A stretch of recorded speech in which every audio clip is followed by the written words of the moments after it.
on April 19th, 2021, replacing Stuart Young, who became the Minister of Energy and Energy Industries, and of course Fitzgerald Hines was the Minister of Youth Development and National Service before his appointment. However, in the last 10 years here in TNT, Minister of National Security has received over 70 billion TT dollars in funding from budgetary allocations, and that's the whole argument that we're trying to look at this morning. How do you assess returns on investment, and how do you even assess the Minister of National Security given the situation here in Trinidad and Tobago, whether it be through legislation, through his comments to the public? Let's try and get into that conversation this morning as I welcome to the program columnist, commentator, author. In fact, he's had so many positions and so many titles, it's too hard to type them all for the screen this morning. But I welcome back to the program Mr. Noble Philip. Good morning, sir. Welcome back to AM Prime. Good morning, Keaton. Well, thank you very much for joining me. As I mentioned, the Ministry of National Security, starting there, has received over 70 billion TT dollars in budgetary allocations over the last 10 years. It's not to say that the Minister of National Security is going to come in and be a complete game changer and overnight things will happen. However, given the amount of money that they have received, how do we now go about actually trying to analyze, or what is the best way to analyze returns on investment to the Ministry of National Security? Eugene, I think the start of the conversation about the amount of money that the national security has received is to examine the theory behind controlling crime. We belong to the school that says partial policing measures work. And the answer is no, they do not. So we pile on money every year, and some of the money is wasted, and some of the money is spent in equipment that should not be bought. And we don't spend the money on trying to restore the family life and to improve living conditions in the depressed areas that will give people hope. That is the error we have in doing what we've done over the years. So we keep piling on money, we keep expecting changes, and there's none to come, quite frankly, because there are a lot of different things that are working against that. And chief of it is the way in which we conceptualize the problem. The problem is not a problem of policing. The question is a problem of the society and the way in which we distribute our wealth. Mm-hmm. Now, in that respect, let's focus on that and the problems associated with society and the distribution of wealth. Exactly where are we skewing things? If we focus a lot on policing, and a lot of the criticism has been aimed at the TTPS and even the response of the TTPS, have we neglected or failed to actually focus on other key areas that makes up society? Yes, and it went wrong, Keaton, when we got the first oil boom, or gas boom, if you would call it that, the one when Amoco, then, this is the predecessor to BP, found gas off of Mayaro Garigari area. And Dr. Eric Williams decided that what he would do is give the money to the South Chamber of Commerce to build Point Lisas. He had this view that if he would get success in Point Lisas, that what would happen is that the wealth will trickle down. Well, trickle-down economics do not work. And we have the problem, therefore, that he gave support to East Port of Spain, where more than 70% of the murders are, and murders seem to be the big thing in our minds. Until recently, we've gone to home invasions. But he gave Port of Spain support via the steel ban. So he was very friendly with Dr. Rat and all the other characters that we had in East Port of Spain. And that is where the thing became unraveled, because his constituency, because we have to remember that was his constituency, became poorer and more desperate as time went by. And that's how we got Black Power in 1970. And the reality is that we have never sat down to think through this issue. We've also got the IMF coming in the mid 80s.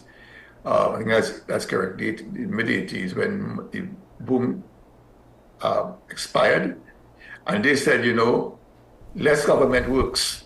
So you know what to do? Take away all the social support, reduce the subsidies, and let the business guys prosper. And as a result of that, the business guys did prosper. And you hoped that the police would keep the poor people in check. And this is where I'm at one with Dr. Morgan Jobe, who has called the police service the Praetorian Guard of the elite. And by that he meant that their reason for being is to protect the elite, protect their property, and beat up everybody else. And we saw that beautifully being done by Gary Griffith, who had a communications program that was second to none. It's the envy of, I'm sure, many brand managers, that made him appear to be doing a job, even with extrajudicial killings. And we thought that he was the best guy ever. But as you see, it never does fix if you're going to do that. And that to me, Keaton, is where the whole thinking is skewed. So then, Mr. Phillip, if you're making the argument that this is something from a historical aspect, you can start looking at the issues that have contributed to really, in the sense, a collapse of national security. From a historical aspect, you're not the first individual to say this on AM Prime. But if you're making that comment, what is it exactly, if people can point it out, that suggests that Cabinet is incapable of doing it, that the Minister of National Security is just there to fill a position? Is it that we are ignorant to the facts?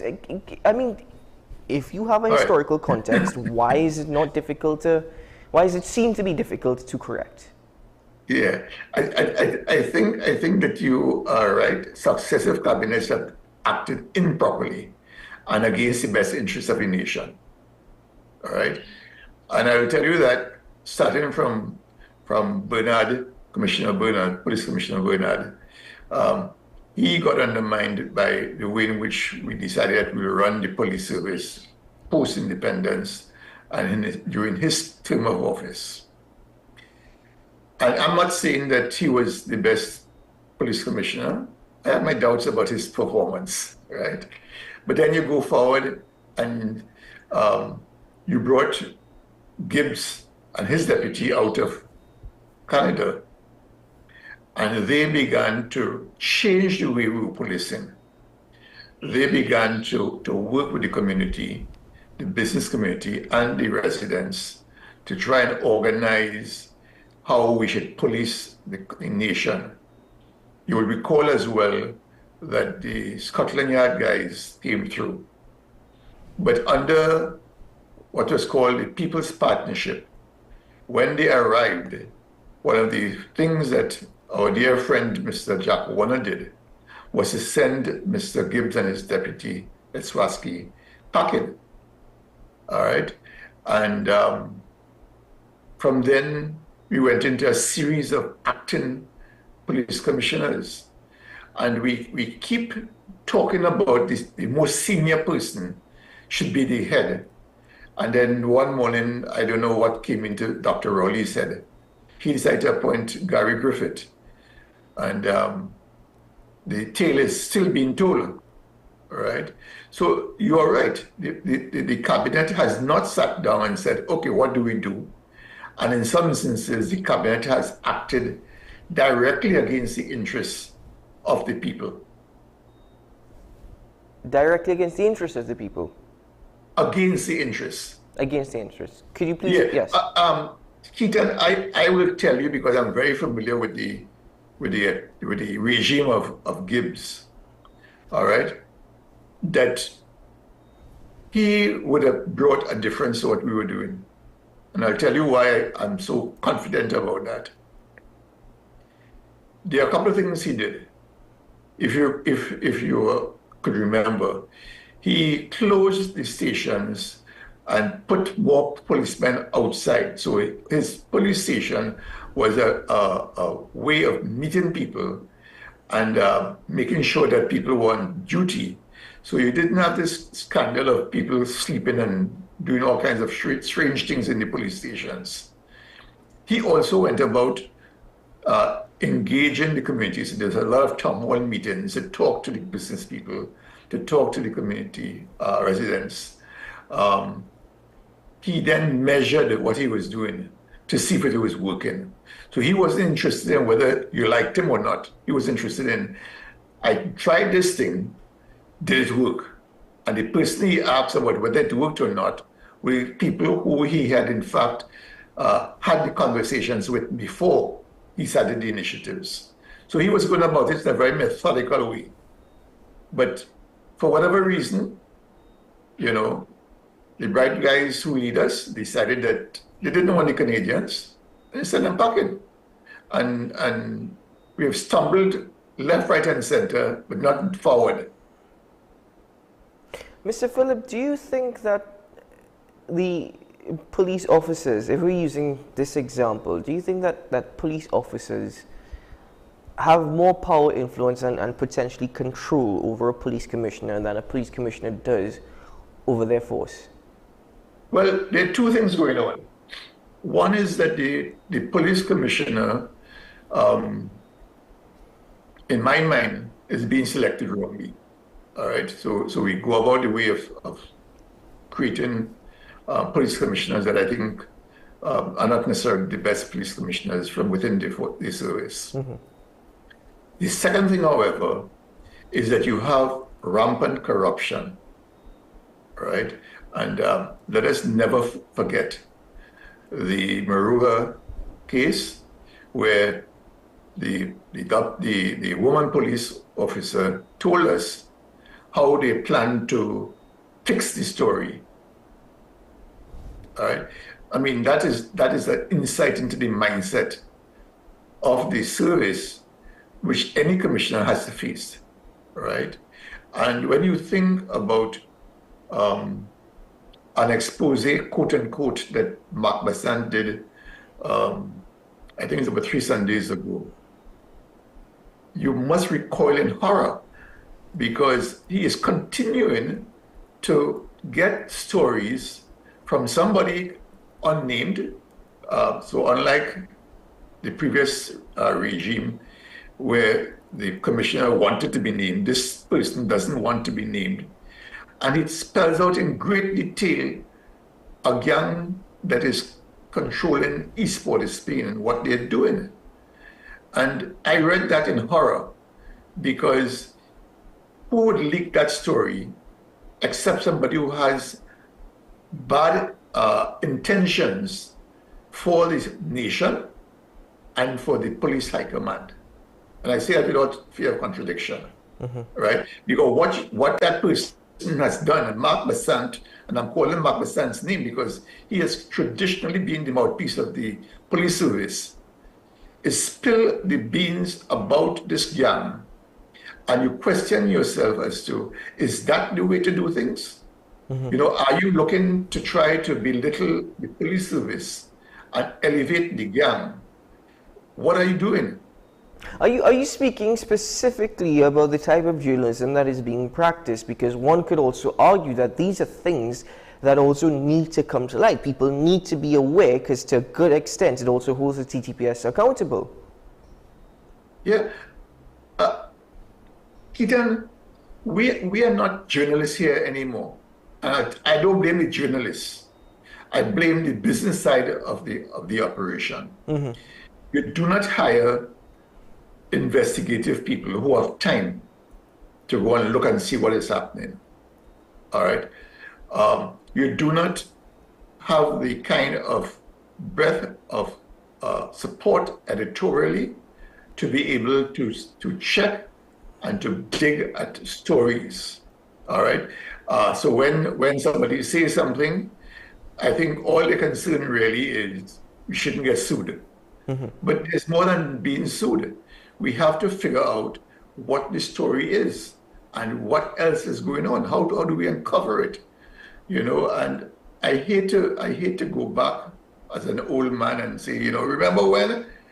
But I will tell you that the Ken Gordon era at the Express, the time when you had Owen Batiste and Kamini and those guys around, was with golden days, because those guys broke stories, those guys knew who to talk to, those guys checked stuff, and they weren't the mouthpiece of anybody. Save and except at times, I wondered about whether they were the mouthpiece of the business community. But by and large, they were very independent. And today, I don't think we're seeing that. And I don't see the coming to the market, the kind of video journalism, the kinds of breaking stories that need to be had. We have to rethink the whole thing called journalism. And I've mentioned that before, and I will mention it every time I get a chance. Unless you have an active press who is unafraid, we are going to slide and slide and slide. Well, Mr. Phillip, I'll tell you what, I agree with you on that aspect. I've made that point myself many a times before on this platform and another platform here on WESN. I agree with you very much with that.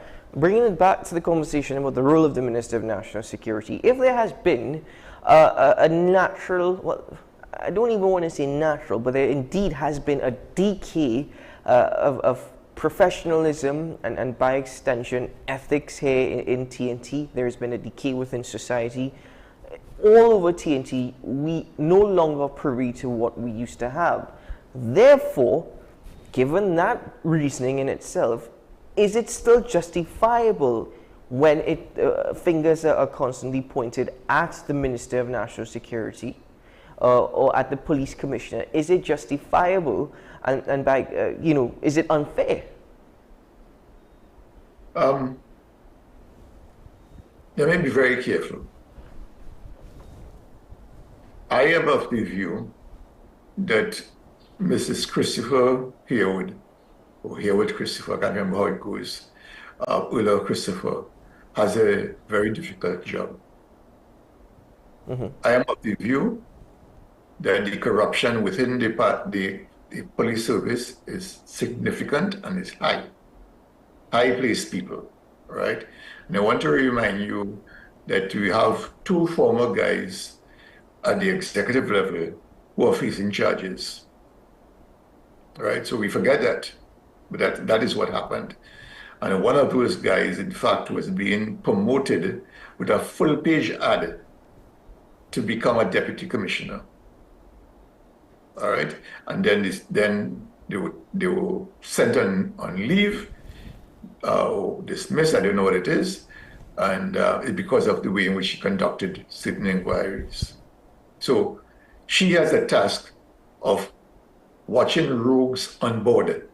And I probably think that she thinks every morning, I wonder who I can trust in the room that she's in. All right, so it's not the guy, the constable on the desk in sea dress. All right, it is the guy in the room with her. Then you go down all the way to people who are behaving badly throughout the police service. And to get the evidence and to get the support all the way down, it is not happening, right? And I don't want to point fingers as to who and why, but the reality is it's not happening. That's the reality. And that ends up with a difficult situation, in which I think the minister has to take some responsibility, all right? Minister Hines, in my mind, needs to self-reflect. He's a very pompous person without a basis for being so arrogant. If he had a basis of performance, we can take the arrogance. But he has no basis for the arrogance. His performance lacks. And I say that without fear of anyone contradicting it, because I look at the SSA and I look at the allegations his very prime minister raises about the movement of guns between the police service and the SSA before the SSA could have had the authority to do that. And my question is, did you not know that? Mm-hmm. And he may argue that I didn't know that because I don't have a good PS, right? Because there were about 9 PS changes during the time that he was there, all right? And the question, therefore, is if you're a minister getting all that money, why have you not made noise to the prime minister and say, you cannot treat me so. I need to have a PS who's going to be in charge. And I made the point in one of my columns that Works, who has a big budget as well, has had a woman there who has sat there and made sure that the money is being well spent as best as she could. Who does that? And how do you allow all the things that happen under your watch to happen? And my position is that he's very inattentive. He's not minding his business, right? And I am not of the school that says I call upon you to resign, because that's not my call. Mm-hmm. That's your prime minister's call. That's your constituency call, all right? And unfortunately, we didn't reform our constitution when some people were calling for constituencies to be able to recall parliamentarians. So we have a collective cascading events of things. So he's there, and Dr. Rowley digs in and holds him, and we see him saying things that are unbelievable. I mean, Keaton, just read the papers and see every time he opens his mouth, whether he's digging a hole for himself or whether he's helping to assure us that things are good.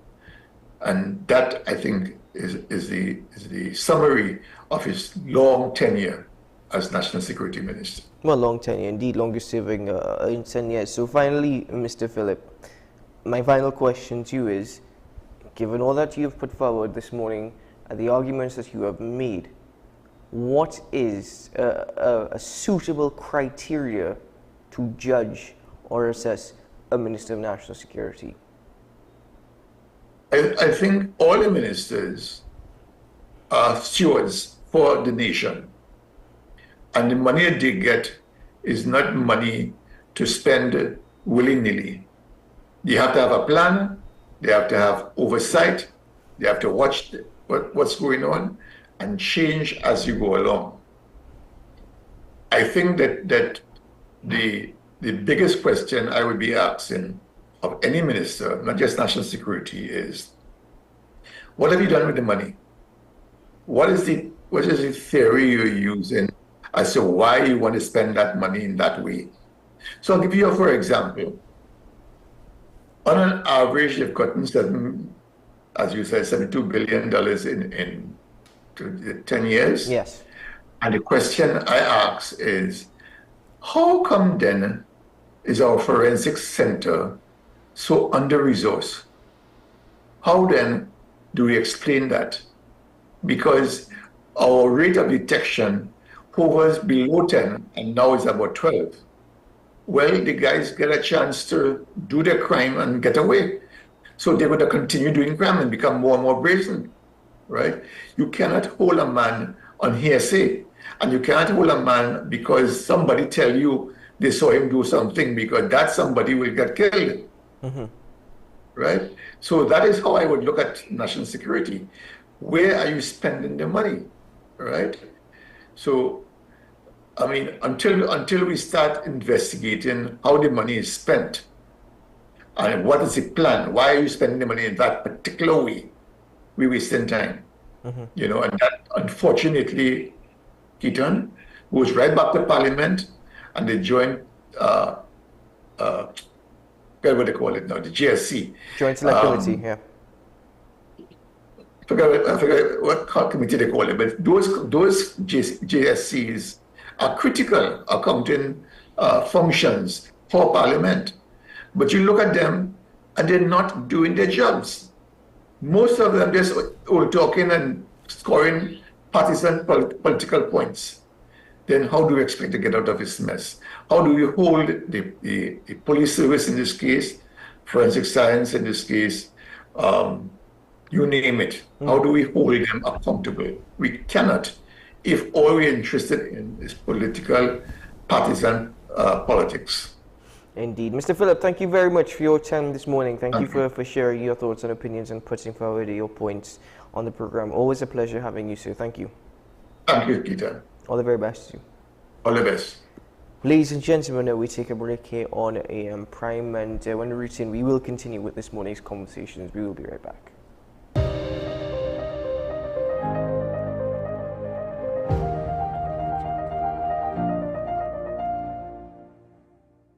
This is 10 Questions. I'm Andy Johnson. The distance from where we should be in the world in going forward on our commitments with climate change. The effects of climate change that cannot be accounted for, it's called loss and damage, and we're seeing loss and damage happening so much more in this decade and the previous decade. The principal term there was this question of the correspondent banking issues. That is why we're trying to build capacity with this country here, Trinidad and Tobago, and other countries in the region. Man is not showing any signs of stopping or even slowing down. More than half of the forest in Trinidad is already gone. All the plants and all the animals and all of the nice clean water and fresh air and everything had to be on this planet for humanity to have a chance. We have small change when it comes to countries that can take decisions, and when they speak, the world listens. The General Assembly is a very democratic forum. And Trinidad and Tobago has the same vote as Canada, in spite of the obvious difference in size.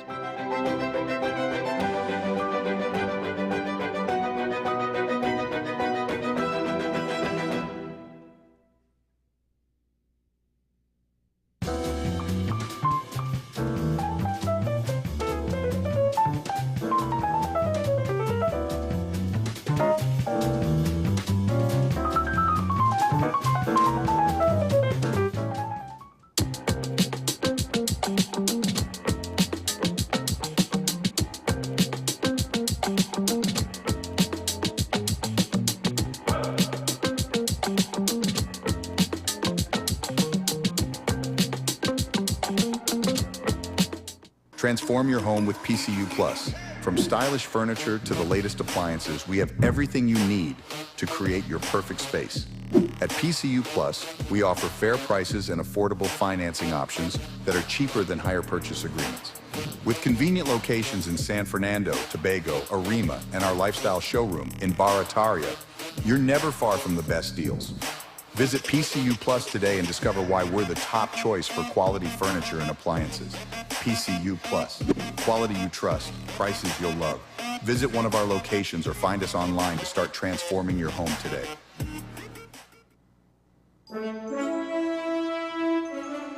The Eminent Caribbean Jurists Awards recognizes and celebrates the outstanding contributions by lawyers to Caribbean development. This year, the Academy proudly recognizes and pays tribute to 48 legal luminaries represent 9 diverse jurisdictions across the Caribbean region. Their invaluable contributions are immortalized in a compelling book of essays, Legendary Caribbean Legal Practitioners, that succinctly chronicles their remarkable legacies.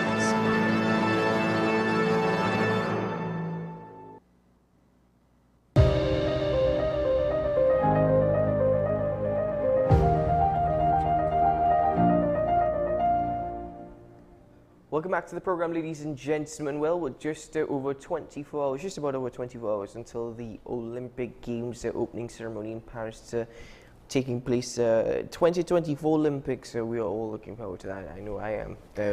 Many of us look forward just to the opening ceremony and the closing ceremony. But the NBC News actually put forward a report that actually highlights the Olympic Village and the 2024 iconic venues and key insights for the games that are starting officially from tomorrow. So let's take a look at this report from NBC News.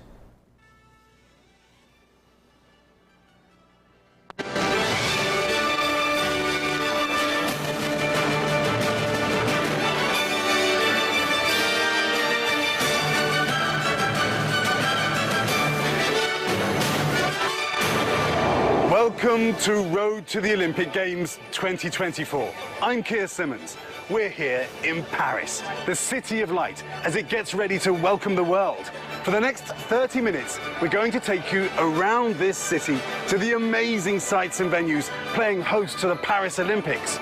We'll travel to the River Seine and also head to the Palace of Versailles, two of the most historic and picturesque venues ever showcased at the Olympic Games. But we'll start right here with what is perhaps the signature landmark of Paris, the Eiffel Tower. Rising more than 1,000 feet above the City of Light, at night illuminating the Paris sky, the Eiffel Tower is one of the most iconic sights in the world. And the centerpiece for the Olympics. Kicking off the countdown to the Games, it will tower over the event just as it did the last time the Olympics were here, 100 years ago. NBC News was given special access to the tower and an incredible insight into Gustave Eiffel himself, who designed her and helped design another beacon of freedom and modernity, the Statue of Liberty. Madame Eiffel, Myriam Lonardi Eiffel, is Gustave Eiffel's great-great-granddaughter. Look at this. This is formidable. As with so many modern ideas, the tower was not initially welcomed by all Parisians. She was too modern. She was too modern and she was frightening. It was a monster of iron. It's so frightening for people. Paris just wouldn't be Paris without the Eiffel Tower. She's more than 130 years old now, so it takes a little TLC to keep her functioning and beautiful. It's safe, right? It is, because thanks to these guys. Thanks to this guy, it's safe. So it's a lot of painting, firstly, because all this... Well, look, because there's guys here, and there were guys up here. So we have to paint it every 7 years to protect the iron of the structures from the rust. Jean-Francois Martin is Eiffel Tower president and helped lead the bid for Paris to make Olympic history again. In 1924, for the Paris Olympics, it was the first competition that was live broadcasted on the radio, and the radio was on the Eiffel Tower. So we have a story with the Olympics. Beneath the tower, a rare opportunity to see how the elevators work. What goes up must come down. They are hydraulic powered, using water, taking 100 trips up and down each day. In the 19th century, this was an engineering feat, helping folks avoid the stairs. There are a lot of them. But amazingly, Gustave Eiffel preferred them. And he would climb the stairs up here every day. He had his office here, and he went every day to work. Should we go and meet your great-great-grandfather? That office, still there today. Wow, this is amazing. And so moving for me too. My grandfather with his blue eyes, a very athletic man. He was a swimmer, a fencer. And speaking of athletes, just down there, the beach volleyball. You could call this the nosebleed seats.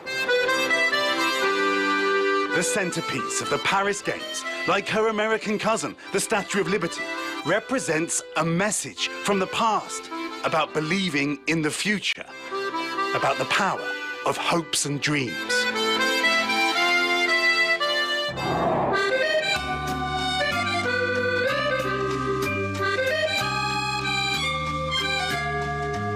Here we are along the River Seine. It winds through Paris, famously separating the left and the right banks. Along these banks, you will find the city's defining monuments, like the Louvre and Notre Dame. But for this Olympics, it's the river itself that is in the spotlight. Oh, look! A major cleanup operation began 7 years ago, a more than $1 billion project. Yet these efforts haven't necessarily eased concerns for Olympians competing in marathon swimming and the triathlon. In the 5 mile through Paris. If it works, then this Olympics will turn back time to when Parisians would cool off in the river. And while swimming in the Seine by the public was banned in the city in 1923, the year before the last Paris Olympics, the rule was not always followed. Okay, I'm relying on you. A little upstream, in a peaceful village just outside Paris last year, I met up with a friend from French TV who lives by the river and and swims in it. I guess you just do it. Chance to truly test the water. It's actually really, really lovely out here. Peaceful, beautiful, quintessentially French. The life is good here. I can say I swam in the Seine.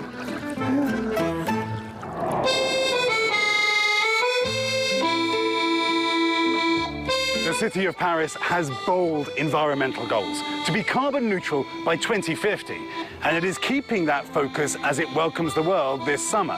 As national climate reporter Chase Kane explains, the city is going for gold by remaining green.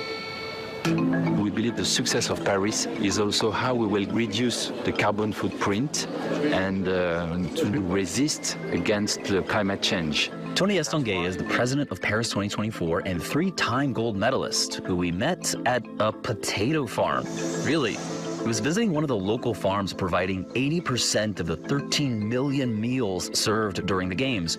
Local food, less meat equals lower emissions. But that's just one slice of the green pie Paris has been cooking up to cut its emissions in half. All along the way, people were saying, this is too ambitious, you're never going to make it. Actually, that was one of the most difficult things. People always telling you, this is not possible, you're never going to make it. But Georgina Grinon says they've already made it. She oversees Paris 2024's decarbonization efforts and is especially proud they were able to help build and source enough new wind and solar to power these Summer Olympics with 100% clean green energy.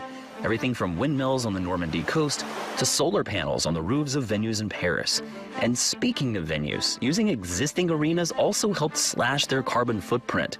Paris added temporary bleachers at a few iconic landmarks and only built 2 new venues for aquatics and basketball, and both of them have seats made entirely from recycled plastic water bottles. But honestly, Olympic Games are a huge opportunity to accelerate this transformation of public spaces. On a walking tour of Paris, the city's deputy mayor showed us how the city is also embracing climate solutions to endure long after the Olympics, including 800 miles of new bike lanes and planting 300,000 new trees. If we wait too long, it will be more expensive and more difficult, so that's why we have decided to accelerate our investments. It's cheaper to do it now, and honestly, people are ready. The hope is that Paris 2024 can spark a new kind of competition where countries compete with climate solutions for the gold medal in green. If this Games can send a message that it's worth making an effort to reduce its own emissions, that it's possible, that yes, you can do it. You know, if this Games managed to send that message across, I think we have all won, you know, a really good medal out of this.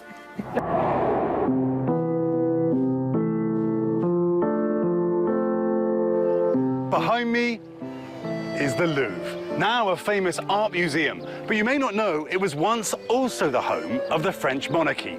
That is until 1682, when Louis XIV moved the royal court to Versailles.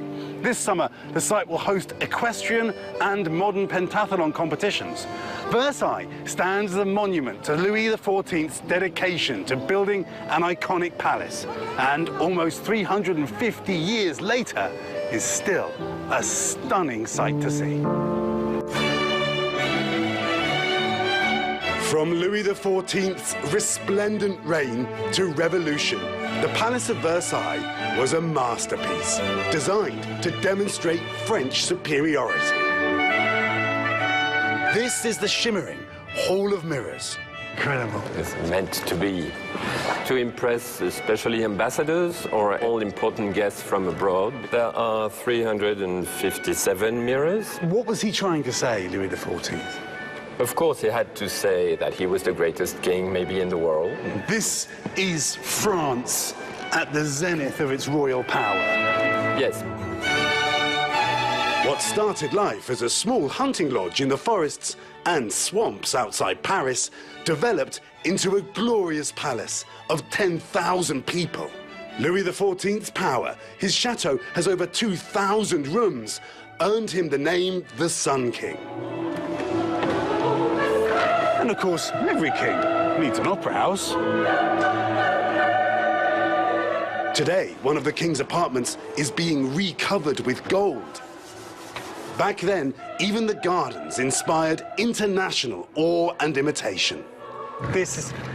Looks just like the Washington Mall, or the Washington Mall looks like this. Yes, sure, and I think this idea is to have an unlimited perspective and maybe to be able to conquer the world. I see the famous golden horses in the distance there. Yes. Louis XIV loved horses. Yes, horses was his passion. Louis XIV had 1,000 horses. He said it was the best way to get around this place. These days, a bike is out of mode. 50 years later, in a quiet corner, you would find the wife of another King Louis, France's most famous queen, Marie Antoinette. She did not love the pomp and protocol of the 18th century court, and desperate to escape that suffocating royal life, she even created this idyllic village. This is the Queen's apartments. Yes, it's... You can understand why when you tour what we would call her private rooms. And here's the most famous room of the palace, the Queen's bedroom. The Queen's bedroom. And the Queen's bed. And the Queen's bed. Huh. Even while the Queen slept, she was being watched by members of the court. Yes, you cannot let someone as important as the Queen of France abandoned or not watched. You have everything she does is in public, getting dressed, getting her bath, everything. How many people will have been in this room when she gave birth? Several dozens of people. Wow. Her dislike of it all was famously reciprocated by France. In 1789, the revolutionaries stormed the palace gates. You have two little doors, very discreet, and this is where she escaped at the revolution, when the people invaded the palace. And never came back? Never. Marie Antoinette. She had no idea that she would never see this place again.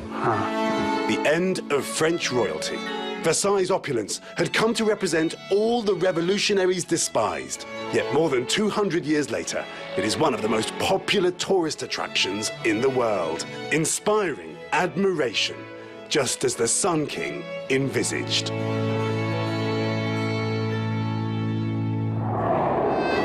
When we come back, I'll take you inside the Herculean effort to restore Notre Dame after a devastating fire.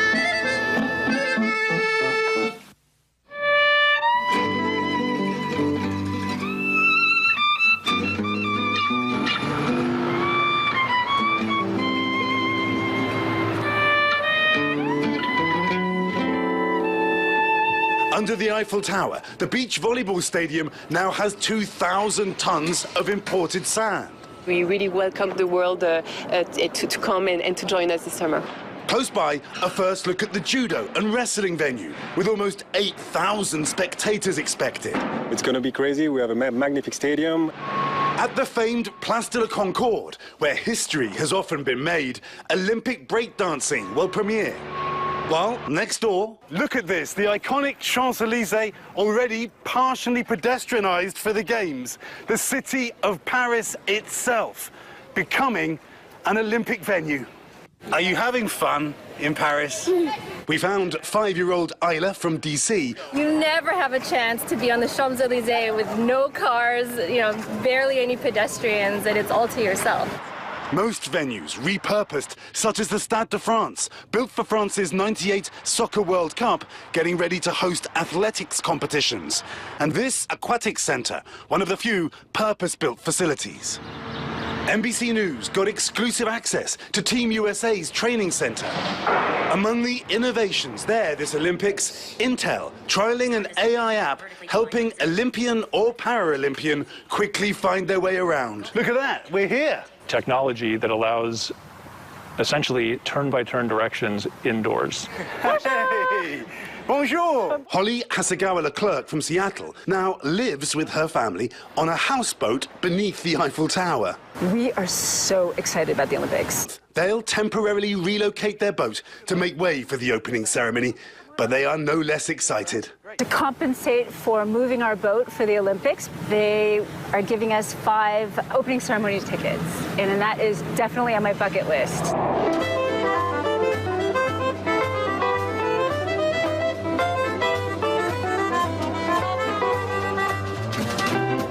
Way way up there, you can once again see the cross atop the Notre Dame Cathedral. It survived the devastating fire, which in 2019 destroyed so much of this beautiful building. It was lovingly restored over the past 5 years and reinstalled this May. But the work is not done. Hundreds of professionals are working on Notre Dame ahead of a December reopening. The world able to admire this iconic cathedral once again. Beautiful. It's fantastic. It's awesome. I just wish I could get inside. Years of delicate restorative repairs, inside and out. The centuries-old monument now nearing completion. Parts of the massive scaffold are gone, revealing the carefully mended scars from the devastating fire. We're coming back on the air with the breaking news out of Paris, where an inferno is burning at the famed Notre Dame Cathedral, one of France's most popular tourist destinations. Firefighters are on the scene where the 850-year-old cathedral has been burning for hours now. 5 years ago, an inferno tore through the interior of the magnificent church, consuming 800 years of history in minutes. Bringing the cathedral back to its former glory required rare skills, remaking each of its famous wood structures. Amongst the few foreigners involved in the colossal effort, Hank Silver, a carpenter from New England who helped rebuild the roof made by medieval craftsmen. What does it feel like to be standing here now? It still doesn't feel real, if I'm honest. It's still a bit of a dream, really. Hank belongs to Carpenters Without Borders, a volunteer group of woodwork experts restoring historic structures around the globe. Last year, he watched overwhelmed as the trusses he crafted were transported and lifted into position.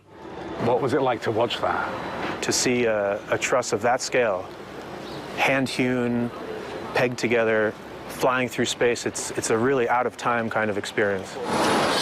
Last December, NBC News got a special glimpse inside the cathedral, climbing 300 feet to spectacular views across Paris. So this is the spire that went crashing down. Exactly. We all watched it, all around the world. Right up there is where we were. Now the cockcrow can be seen across Paris again.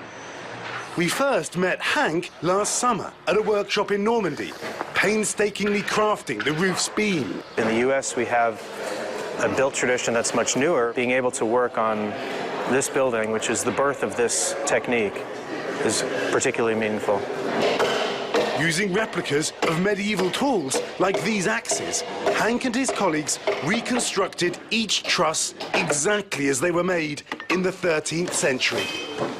As carpenters here, we've had to do things that the original carpenters never did. We've had to recreate all these inconsistencies, all these deformations that have accrued over the centuries. The reconstruction effort, 5 years on, nearing the finish line, while Hank now calls France home. This incredible building has changed your life. Oh, absolutely. For the rest of your life, you can come here and look at this and know that you had a part in it. I'll be dining out on this for a long time, yeah. I think. This is the city to dine out.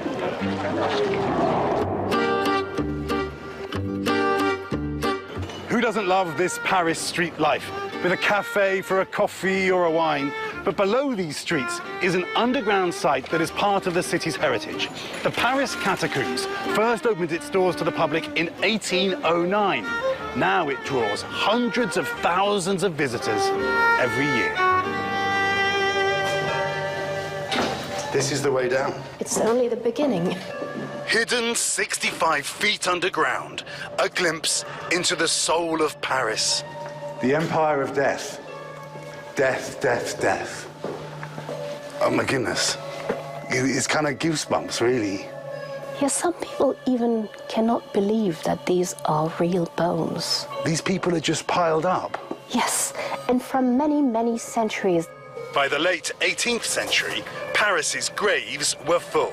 To combat a public health crisis, the bodies from every grave were transferred to an empty quarry just outside the city. One of the things you really notice is the silence. Yes. It's just, there's nothing. It's thought up to 4 million skeletons were moved to the catacombs. But as revolution rocked France, Paris learned to celebrate the individual. Père Lachaise, one of the world's largest and most beautiful cemeteries. Bonjour, monsieur. Historian and author, Monsieur Jean-Manuel Tremont, has given tours of Père Lachaise for years. The Père Lachaise is now clearly the most elegant place to be buried in Paris. Even legends chose Père Lachaise as their final resting place. Oscar Wilde's grave. The reason why Oscar Wilde is buried in Paris is because he was gay and he could not face London society, so he went to Paris to die. So here we have one of the most flowered graves of the whole cemetery. It's always popular, the grave of Edith Piaf. Wow. So now another very famous grave. That famous grave is that, of course, of Jim Morrison. And from day one, that is from 1971, gazillions of young people have come all over the cemetery. This will be where he is. This is the grave. Yeah, this is Jim Morrison's grave. The grave, surrounded by barriers to keep fanatical pilgrims at bay. I have seen things that I cannot describe, but happening exactly on the grave. Wow. We're really obsessed with the dead. We are really obsessed with the dead. Us living people. The problem is, it will happen to us to become a dead person, so our obsession is a little bit understandable. Not all of us, though, are as famous or as infamous as Jim Morrison. From the Middle Ages to Jim Morrison, Paris has lessons in life and death. After the break, we'll give you a sneak peek at the next city getting ready to host the 2028 Olympics.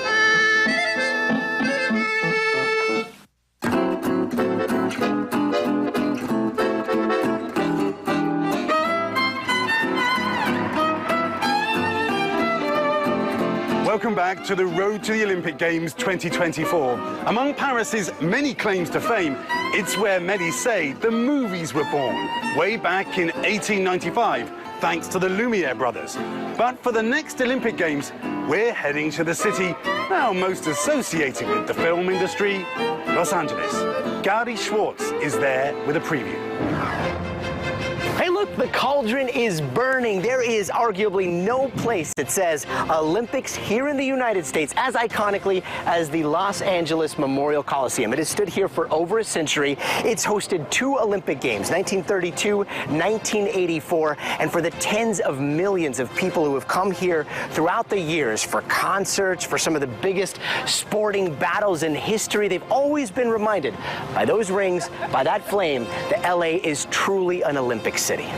Now, there are already so many massive venues like this spread all across Los Angeles, so the plan has always been to use as many existing venues as possible, but that, of course, is going to come with some renovations. Here at the LA Memorial Coliseum, that track you see, it is not anywhere near big enough, so what they're going to have to do is they're going to have to build a temporary platform by coming up about 14 rows. And that new elevated platform will let athletes warm up below before competing on the world stage up above. And right next door, more familiar rings for diving in front of the same pool that hosted the 1932 aquatic events. And about 7 miles away, SoFi Stadium will be playing a major role in these games, possibly even sharing the spotlight with the Coliseum for both the opening and closing ceremonies. And of course, nothing puts summer in the Summer Games like some sand and some surf. This is Santa Monica, the birthplace of modern-day competitive beach volleyball as we know it. Hopefully they'll get their time in the sun and the Pacific Ocean. So many possibilities for surf up and down the coast. 2028 cannot come soon enough.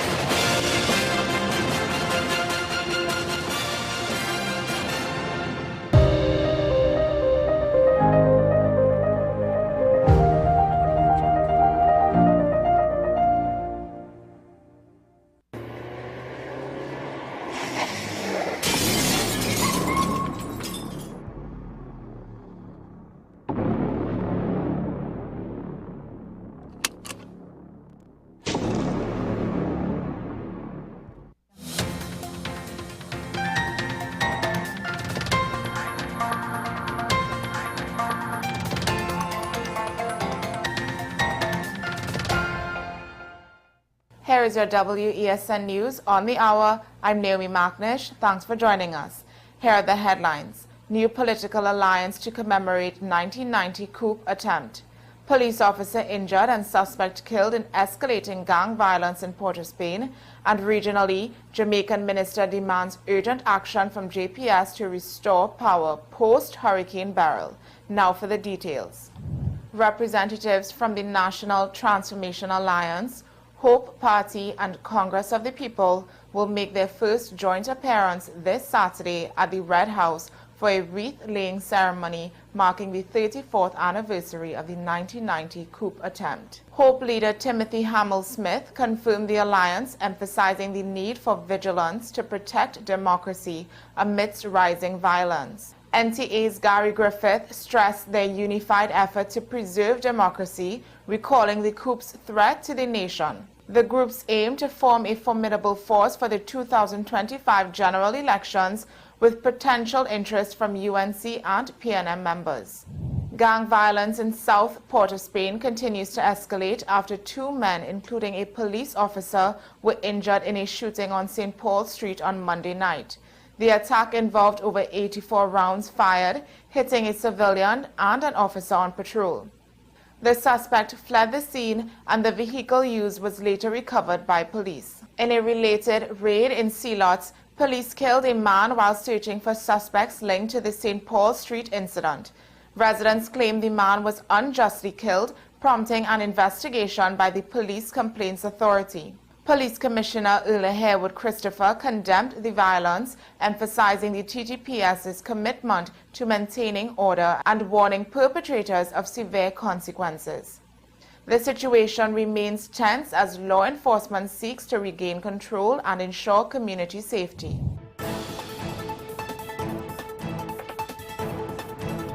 Regionally, 3 weeks after Hurricane Beryl devastated Jamaica, Science, Energy, Telecommunications and Transport Minister Dal Vass has called on the Jamaica Public Service to expedite power restoration across the island. Addressing Parliament, Vass expressed doubts about JPS's capacity to meet necessary timeline, but affirmed the government's commitment to support JPS within legal bounds. Vass highlighted the severe impact of prolonged power outages on citizens, including those with medical conditions and the operations of the National Water Commission. He urged JPS to prioritize restoring all NWC and National Irrigation Commission pumps, emphasizing the life-threatening nature of the current situation. Despite 19,000 customers still lacking electricity, Vass criticized JPS for issuing estimated bills and considering force majeure to recover losses, calling it immoral. He assured residents that the government is actively working with all members of Parliament to hold JPS accountable and urged against demonstrations that might delay restoration efforts further. Well, that's your news to the hour on WESN. I'm Naomi Macnish. Thanks for watching.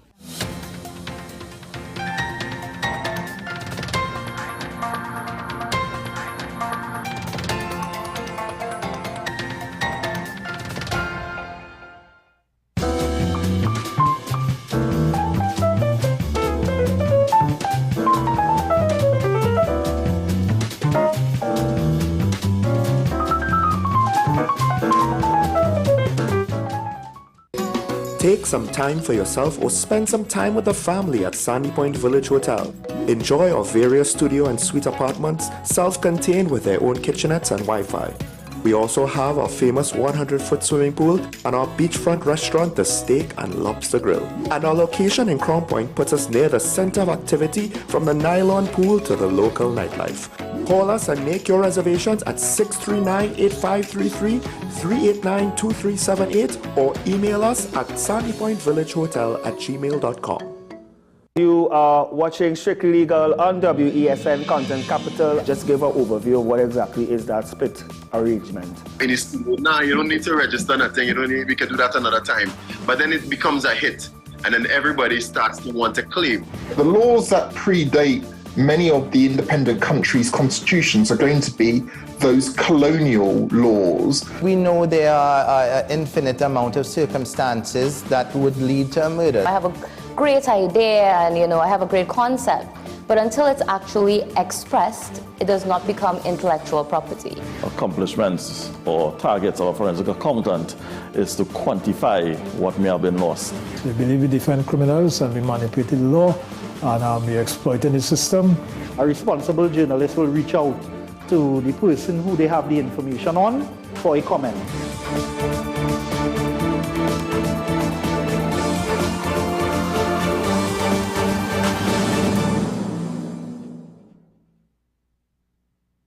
Transform your home with PCU Plus.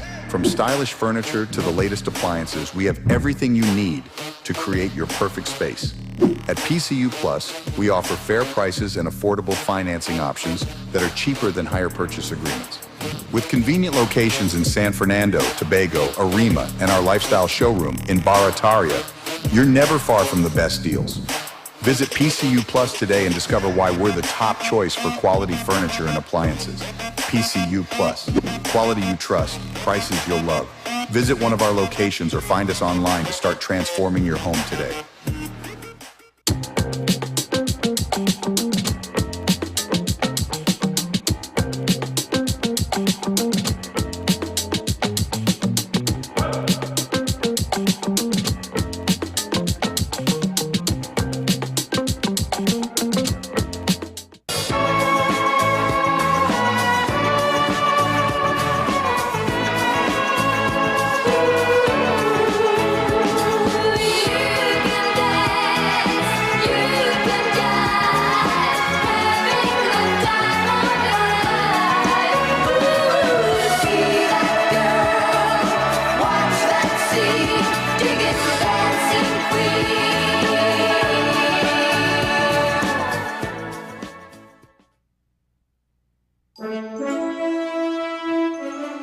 The Eminent Caribbean Jurists Awards recognizes and celebrates the outstanding contributions by lawyers to Caribbean development.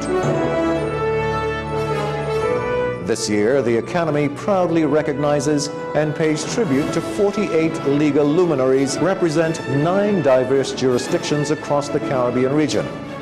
Their invaluable contributions are immortalized in a compelling book of essays, Legendary Caribbean Legal Practitioners, that succinctly chronicles their remarkable legacies.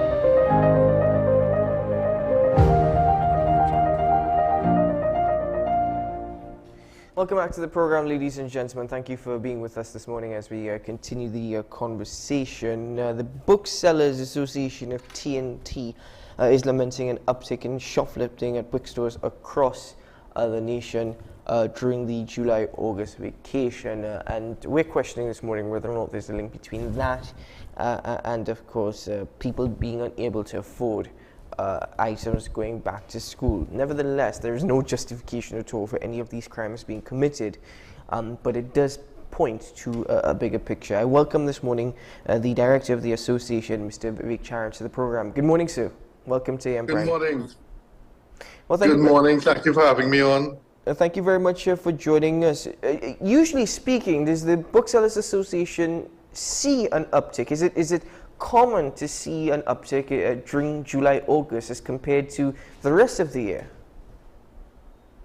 Yes, certainly. I think that it happens every year, and we're quite used to it. So we're actually we try as much as possible to prepare for the shoplifting that occurs. So what normally happens is there are often teams of shoplifters that come in. After so many years, we are familiar with some of the teams. The teams are usually made up of women primarily, and sometimes it's women and men. So we're looking at perhaps 3 to 4 people, or let's say 2 to 4 people coming into the stores during this time, where they will present book lists and so on. They may actually attempt to take the books off the counter, as it were, while they're getting assistance, and they often do this by sending the the staff back and forth, and then one or two books, piling up a large number of books on the counter, and then some of the books start to disappear.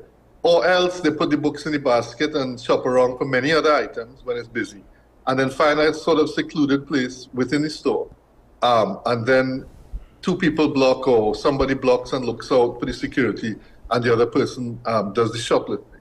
Another way that it happens is the men come in and then pick a fight or quarrel with a member of staff, or sometimes they decide that they're going to create a conflict themselves in another part of the store, probably to the front, or pick a fight with the police officer. For example, what you watching me so for? What you think is a thief, and that sort of thing. And then that will draw everybody's attention to them, while the people with the baskets, they take what's in the baskets and so on. And often there is a car waiting for them outside, and they jump in the car and they go. And that's really that's how it goes.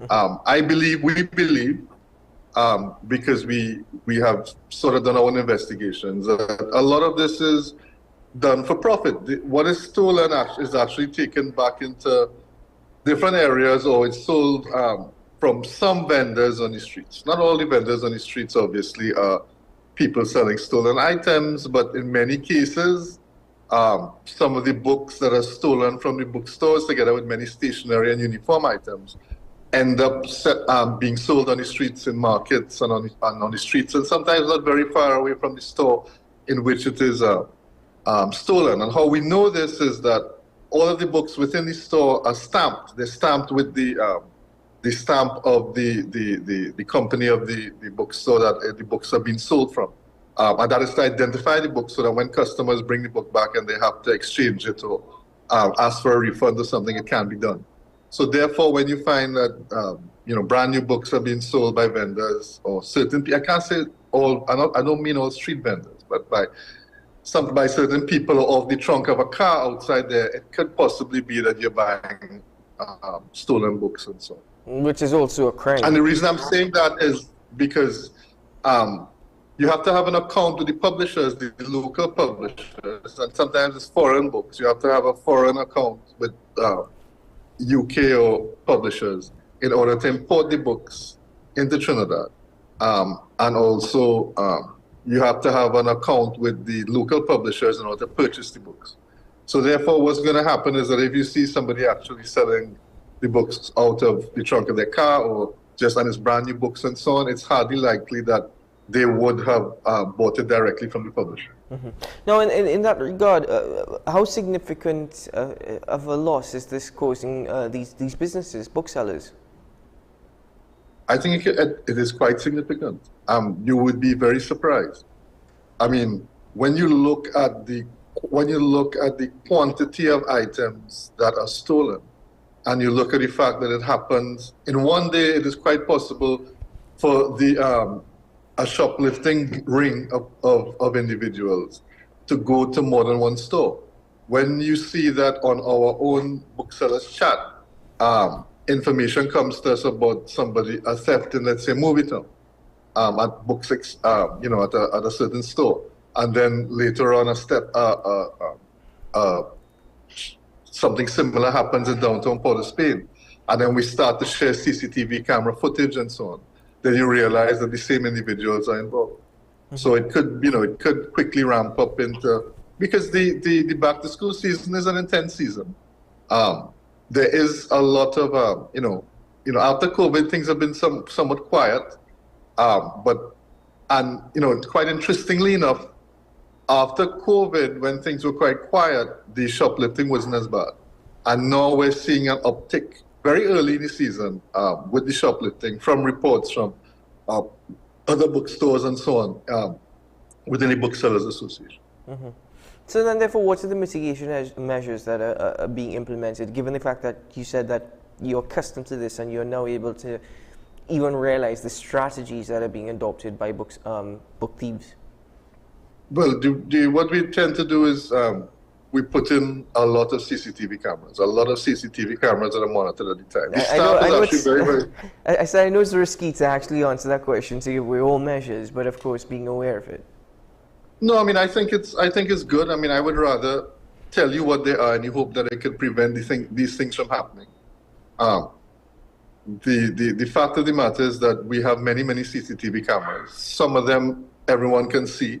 And there's a reason for that is because it's supposed to be a deterrent. Nobody wants to really, catch somebody in the act, as it were, and go through the whole drama of, the security, holding on to them as they leave the premises and so on and that sort of thing. So, I mean, there are a lot of CCTV cameras. Some you can see, some perhaps you wouldn't be able to directly see. And they are monitored. The second thing is the staff are actually incredibly helpful because we brief the staff. Some of the staff have experience, and so they recognize some of the individuals from within the community and stuff like that that the bookstore operates in, because they come, as I said, almost every year. And so we brief the staff on what to expect and how to be careful and that sort of thing. And the staff also keeps an eye out on how things are. We often hire security, a number of security to kind of look and see what's happening. And coming down to the close, when things start to get a bit busy, we actually hire, there's a process, a legal process by which you can ask, hire police officers from the station by sending them a letter and so on, requesting special duties, as it's called. I think that's happening less and less because the police are less, they're very busy, so they don't really have the time for the special duties, but we often do that to have an element of control and give people confidence in coming out to get what they need. Mrs. Sharon, do you think that there's also quite possibly a need to have extensive discussions over the cost of going back to school? I understand that whilst there is a need to protect businesses and businesses having to protect themselves, is there also a need to have an extensive discussion about the cost of people having to send their children back to school? Well, you see, you're saying that, and I mean, this is something that comes up every year. I tend to believe that when we enter in a conversation about, and obviously this is my business, this is the business of our particular industry, book selling, where we assist parents, getting all the goods that they need to go back to school, all the supplies and so on. So when you say and I have personally been in this business because I'm the third generation, if you want to know, it's grandparents, the parents, my brother and myself. And when we look at it, our duty, we feel, has always been to try and make education as affordable as possible given certain parameters. And those parameters are that we prefer not to sell certain items that we don't feel are quality enough. So what we have done over the years is we try to cut out the middle person as much as possible in order to present the best prices to the consumer. But more on your question about the back to school or it being very expensive and so on. I understand that many parents feel that way. They feel, listen, I have to send my kid to school and it's costing so much and that sort of thing. But the reality is there ever going to be such a thing as a free education system? And the answer to that is no. Somebody always has to bear the cost. So right now, when it comes to free education in Trinidad, you can possibly get free education from preschool to primary school to secondary school.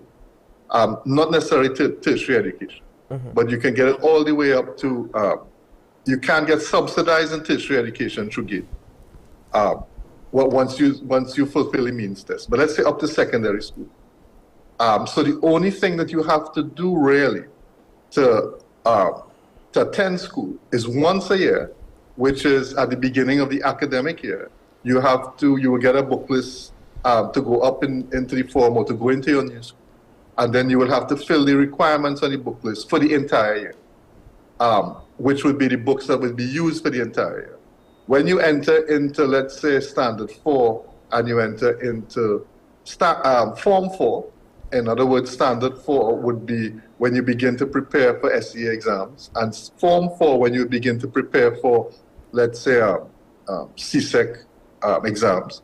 The reality is that when you get into Form 5, you wouldn't really have to buy that much books or Standard 5 because the same books that you were using in Standard 4 would most of the time be the same books that you'd be using in Standard 5. Now, stationery items are actually very, very cheap.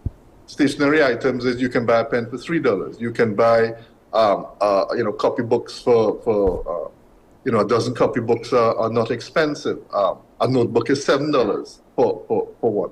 You can buy a sharpener for, let's say, $4. You can buy an eraser for $4.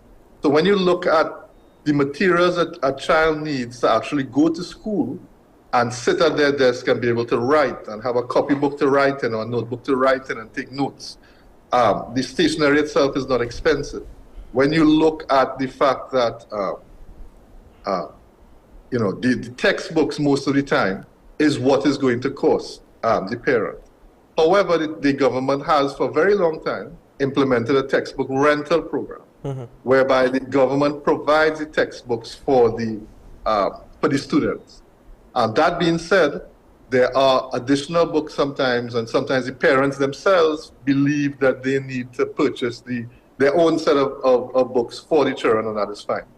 But on the discussion of education being very expensive, the reality situation is that many parents also go through the private education way, which is you send your child to a private ECC school, then you send your child to a private primary school, and then sometimes you send your child to a private secondary school as well too. All of which, the cost of going to a private institution would be up, let's say starting at maybe $4,000 a term. $4,000 a term per child. So obviously it's not an even playing field when it comes to how do people deal with the cost of going back to school. My thing is, when you look on the face of it, which is the truth, relatively the cost of a book list, which may be anywhere from $600 or $300 for a primary school, an ECC book list, can go all the way up to maybe $1,000 and more for a secondary school book list. The reality is that the books itself, as I said, are what could cost the most, even though the government has subsidized some of the books in that they are available in school. The reality, so which has brought the cost down for the parent. The reality is, what are the parents picking up, right, for their kids? So if you tell me that, and I'm not hitting any brands, understand that, but if we're looking at what is the cost of going to school, then the cost of going to school is not just your books. The cost of going to school is the books together with your stationery. And after your stationery, then you have to get the uniform and you have to get shoes and so on. When you tell me that a parent decides, or a child tells a parent that I'm not going to school unless I wear a particular brand, and that brand is $600 for a pair of shoes, and more sometimes.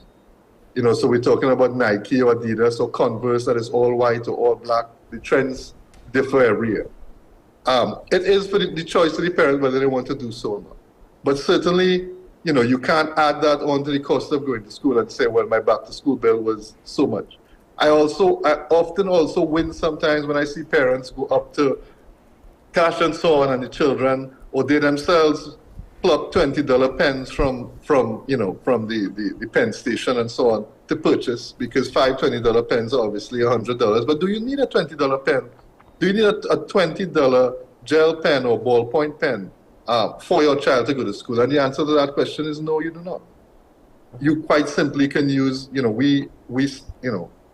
we have very good quality pens that you can use. When you look at the fact that a pack of pencils, 12 pencils is $6.99, you're hardly likely that you could quite possibly go through the entire year using those pencils. So my thing is, or our thing is, that when you look at that one-time cost of a book list to go back to school, being at the most at secondary level, depending on the school, at the most $1,200 to $1,500 in its entirety, then including everything that you need to go back to school, not just the books and so on, then you're looking at a situation where that is $1,500 for the year. And relative to what? Relative to your monthly grocery bill, relative to your monthly entertainment bill, relative to your gas bill, relative to some of the other things that we spend on. One of the points that you made earlier as well is that, being a part of this business for quite some time as well, bookstores themselves have made measures where they can try and cut costs as well. That is passed on to the consumer. Well, the reality is that in order for our business to survive, we need to make it affordable. One, the government has also taken the perspective that they want to make education affordable, and that has trickled down to us. So it is upon us to not price our goods at a point at which the people, the parents who are buying things for their children cannot get to school. But on that point, we have to say, and maybe this would be controversial in a sense, but we have to say there's also a requirement. Should parents invest in their children's education? Or should they not invest in their children's education? Should they say that my child should go to school from preschool to secondary school and I should not have to pay a cent? It should all be free. But free to who? Free to the parent perhaps, but certainly not free to the government. When you look at the government and the fact that in the budget, the Ministry of Education gets the lion's share of the budget most of the time. Then you have to ask yourself, why does the Ministry of Education get the lion's share of the budget? This is because a lot of money goes into schools, which is not just the, let's say perhaps the building of schools, but the maintenance of the actual schools, the complete staffing of the schools, and the paying of all utilities and supplies to the schools and so on. So when you look at how many schools we have in Trinidad and Tobago from an ECC level all the way up to secondary level, and you look at the size of some of these schools, particularly the government secondary school, then you realize how large the system is and how costly the system is. And the government, to be honest with you, bears the brunt of the cost of education for the children, and that's a good thing. So do us, the parents, because I am a parent myself, do we also bear some financial responsibility in the education of our child? For some parents, the answer is yes, we do. As a matter of fact, some parents say, well, I am going even further and I am going to choose to put my child in a private system because I feel that is better for my child. Or so yes, the answer there is yes. For other parents, they will say, I find it an inconvenience for me to spend $2,000 or let's say $3,000 because I have two kids, once a year, every August, and I really feel that should be free, and the government should give me as much as they can free, which the government has been giving books and so on for many years. And then there are, rightly so, there are many parents who exist below the poverty line, or else who are having issues because they can't afford the books, perhaps because of the number of kids that they have, and so on. And I have always said that there is a tremendous amount of support. There is not only support,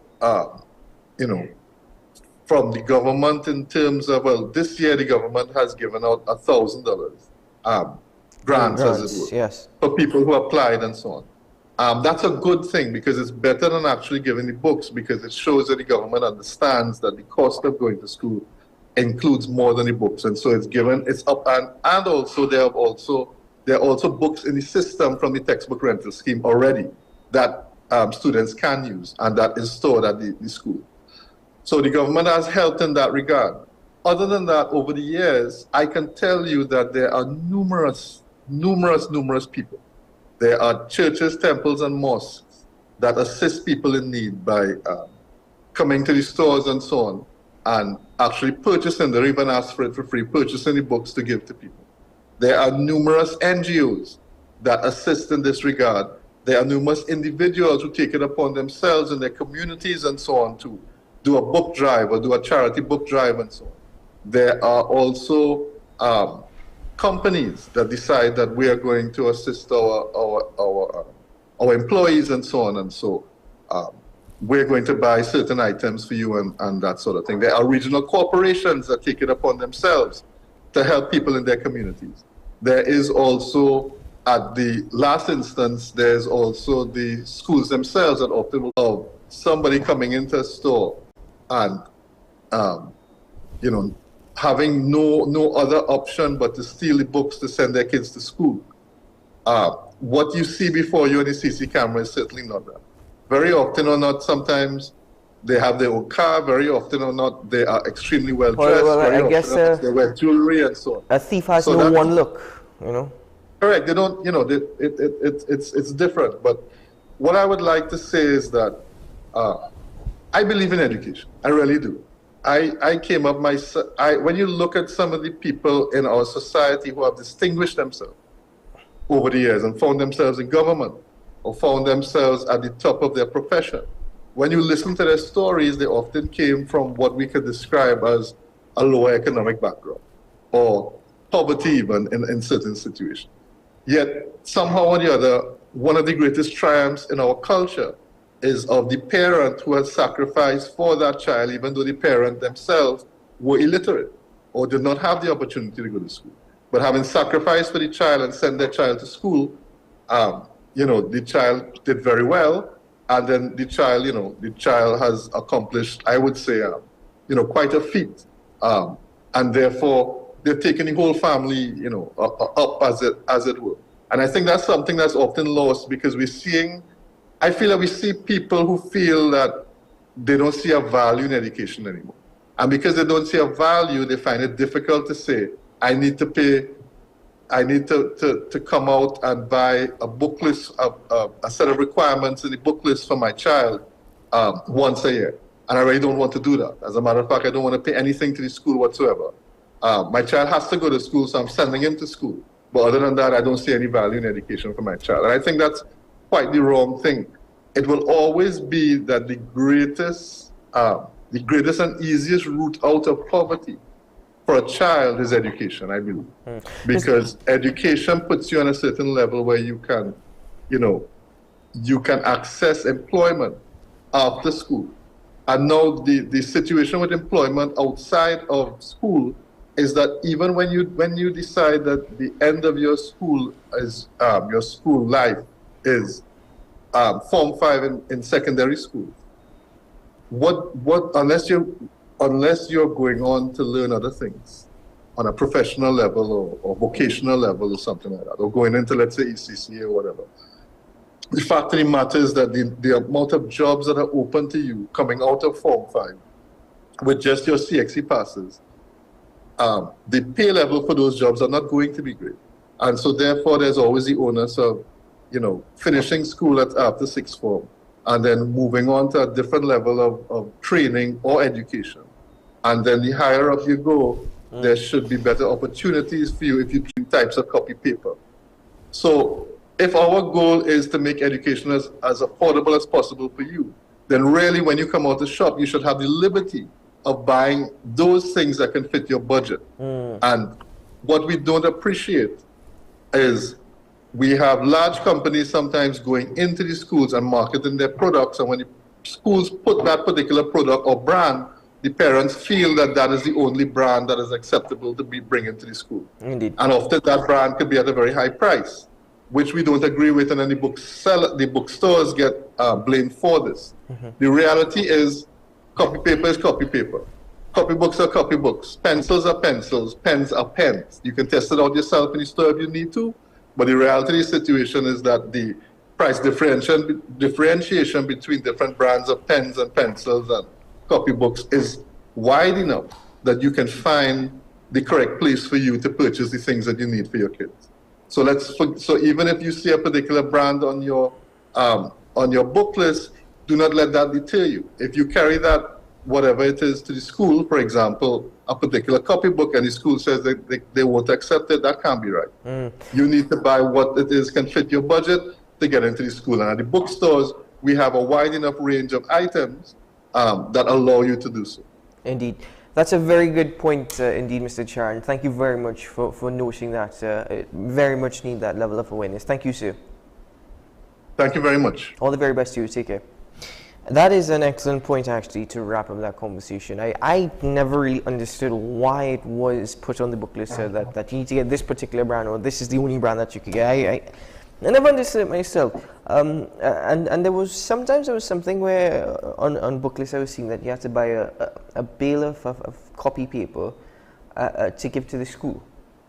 Yeah, that I've gotten reports of that. I've seen that myself on book lists. So I don't know what's going on there, but that's something that needs to be addressed. And I don't know if the Ministry of Education really needs to address this. Schools sometimes can be really ridiculous with their book lists. And one thing I've learned, and I'm not discouraging you from getting the items for your kids. One thing I've also learned is, you see, even when it comes to simple things like art supplies, you get a list of art supplies that you need to purchase for the academic year, and many a times you don't use half those art supplies. It goes wasted. So please, ladies and gentlemen, I think you also need to be very careful. You need to be smart about it. Take my advice, please. I'm not trying to tell you how to spend your money or what to spend your money on. I'm simply saying, given our experiences and what we've seen, just need to be smart with our money. Ladies and gentlemen, that's it for AM Prime. Thank you very much to my guests for joining me this morning. Thank you, the viewer, for being a part of the conversations, and of course to our train team here at WSN, Ryan Gomez-Burke and Myra Wood, for all their hard work and efforts. I'm Keith Shah. Remember, today is a good day to have a good day. I'll see you again very soon. Bye-bye.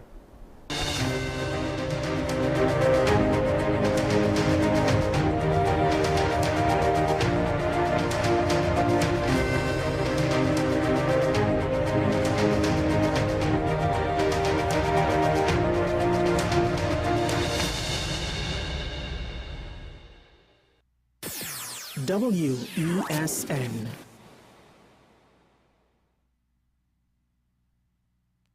The home of Caribbean content is growing, and we welcome you to be a part of the #1 platform for young. Now visit our website www.fanzonett.com for your authentic wear and collectibles.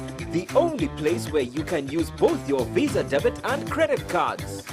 Visit our website fanzonett.com to make your purchase today. Transform your home with PCU Plus. From stylish furniture to the latest appliances, we have everything you need to create your perfect space.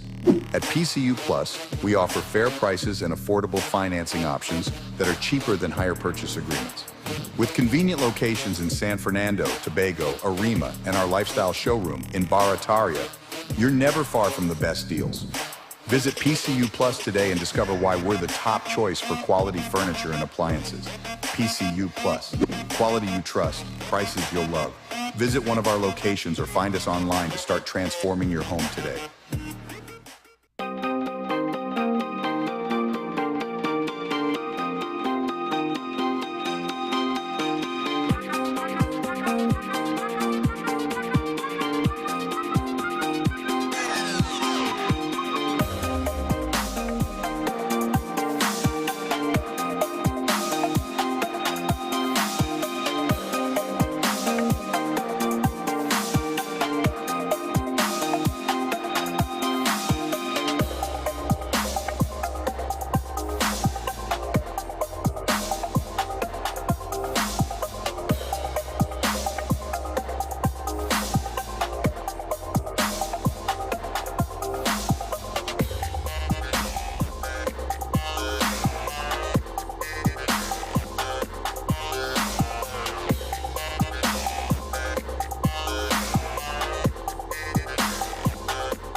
Young at heart, purpose-driven, patriot even.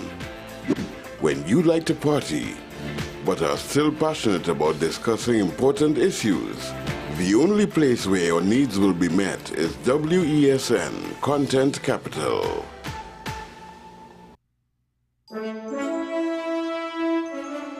The Eminent Caribbean Jurists Awards recognizes and celebrates the outstanding contributions by lawyers to Caribbean development. This year, the Academy proudly recognizes and pays tribute to 48 legal luminaries who represent 9 diverse jurisdictions across the Caribbean region. Their invaluable contributions are immortalized in a compelling book of essays, Legendary Caribbean Legal Practitioners, that succinctly chronicles their remarkable legacies.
threat. In the Middle East, Iran's axis of terror confronts America, Israel, and our Arab friends. This is not a clash of civilizations. It's a clash between barbarism and civilization. The Israeli Prime Minister condemned the thousands of demonstrators who had gathered in Washington to protest against his visit, accusing them, without evidence, of being backed by Iran. For all we know, Iran is funding the anti-Israel protests that are going on right now outside this building. Many anti-Israel protesters, many choose to stand with evil. They stand with Hamas. They stand with rapists and murderers. These protesters stand with them. They should be ashamed of themselves. Netanyahu pledged to secure the release of the remaining hostages held by Hamas in Gaza and briefly outlined plans for what he called a demilitarized and de-radicalized post-war Gaza. Despite facing mounting international pressure as the death toll in Gaza continues to rise, he vowed once again to press ahead with the war until what he called a total victory is achieved. Israel will fight until we destroy Hamas's military capabilities, end its rule in Gaza, and bring all our hostages home. That's what total victory means, and we will settle for nothing less. The Israeli Prime Minister is to meet with Joe Biden and Kamala Harris on Thursday. Both are expected to push him to take steps towards a ceasefire deal. Now, Netanyahu will also be meeting with the presumed Democratic nominee for the presidency today. He'll be sitting down with Kamala Harris after meeting Biden and hostage families at the White House. Tomorrow, Netanyahu will be heading to Mar-a-Lago to meet with Donald Trump. Israel says it's retrieved the bodies of 5 people taken during the October 7th attacks. They include the bodies of 1 hostage and 4 soldiers. According to the IDF, it was able to retrieve the remains during an operation in Khan Yunis just yesterday. The 5 had been listed among 120 hostages still in Gaza. For more on this story, here's Jordana Miller reporting from Jerusalem. We're learning that the Israeli army discovered and gleaned the intel on where these bodies were from some of the interrogations, and that it was part of the reason Israel went back into Khan Yunis on Monday and issued new evacuation orders. Clearly, not only was Israel interested in pushing out and dismantling whatever Hamas fighters that had regrouped in Khan Yunis, but they were going after this intel that led them to believe there were 5 bodies in a tunnel in Khan Yunis. And indeed, they recovered them. These were all Israelis that the Israeli army had already declared dead. They were killed on October 7th.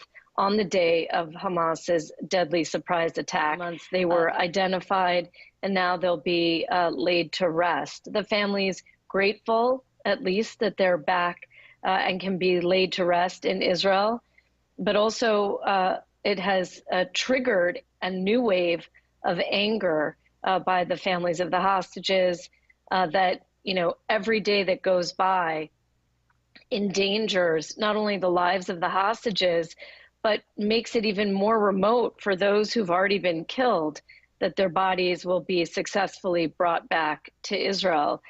These 5, in that case, they were considered, among, if we can say, the more fortunate ones, that at least their bodies were recovered. So there'll be funerals today. For some of these families, it closes what has been an absolutely terrible and painful journey since October 7th. Jordana Miller reporting there from Jerusalem. Now, in other news, at least 257 people have been killed following landslides in southern Ethiopia. Volunteers continue to dig through the mud in the hopes of finding survivors. According to UN agencies, around 14,000 people have been displaced, and emergency workers are scrambling to rush aid to the remote mountainous area. There is a risk of further landslides hitting the region, with Ethiopia now increasingly prone to climate disasters. 18 people died after a plane crashed shortly after taking off from Nepal's capital on Wednesday. The flight was bound to the city of Pokhara for maintenance work, and most of the people on board were either airline employees or mechanics. The lone person to survive the crash was the pilot, this after the plane split in two. Typhoon Khamei is moving towards southern China, this after it killed at least 2 people in Taiwan. 9 sailors are missing after a cargo ship sank in stormy weather. Authorities in Taiwan were forced to shut schools and offices after the deadliest typhoon to hit the island in some 8 years. Solange Mougin reports. Seeking higher ground wherever you can. From animals to moped riders who aren't wary of being electrocuted, the residents of Kaohsiung in Taiwan are waiting for the waters to recede to take stock of the damage done by Typhoon Gaimi. The water level is coming down. It's draining out into the pond in front there. In Yilan, this restaurant owner had to evacuate to a shelter. The roof fell in and the pipes burst. I'm on the verge of crying now. I'm going to have to spend a lot of money to rebuild, and I'm afraid the roof debris will fall and hit someone. The strongest typhoon to hit Taiwan in 8 years, Gaimi caused extreme flooding in low-lying areas, as well as landslides and damage to homes across the island. It temporarily cut power to 500,000 people, with workers setting out to cut fallen trees and evacuate stranded residents. The extreme weather system also sank a tanker off the coast. Schools were closed for 2 consecutive days, as were offices and financial markets. Authorities have urged residents to stay at home. While Typhoon Gaimi first made landfall in Taiwan, its extreme weather caused damages and killed dozens in the Philippines. Now that it's made landfall, the storm is expected to lose some intensity as it travels north across mainland China. Arrivals and departures were temporarily suspended in Frankfurt Airport earlier today. Authorities forced to make the decision to hold air traffic during the busy summer season after environmental activists forced their way onto the tarmac to protest the use of fossil fuels. Now, just a reminder of our top story, and that's, of course, Paris gearing up for the start of the Olympic Games. Some events have already gotten underway, but the main opening ceremony starts at 7:30 p.m. tomorrow and will last until about 11. Flights will be suspended during the entire opening ceremony. Now, for one, dancer, choreographer and photographer Mathieu Forget, he invited athletes to dance with him for a series of jaw-dropping photographs in the iconic cultural spots around France. Through these photos with world champions, the Frenchman has succeeded in making photography an Olympic art. Take a look at his work with the fencing double world champion Enzo L'Enfant at the Petit Palais.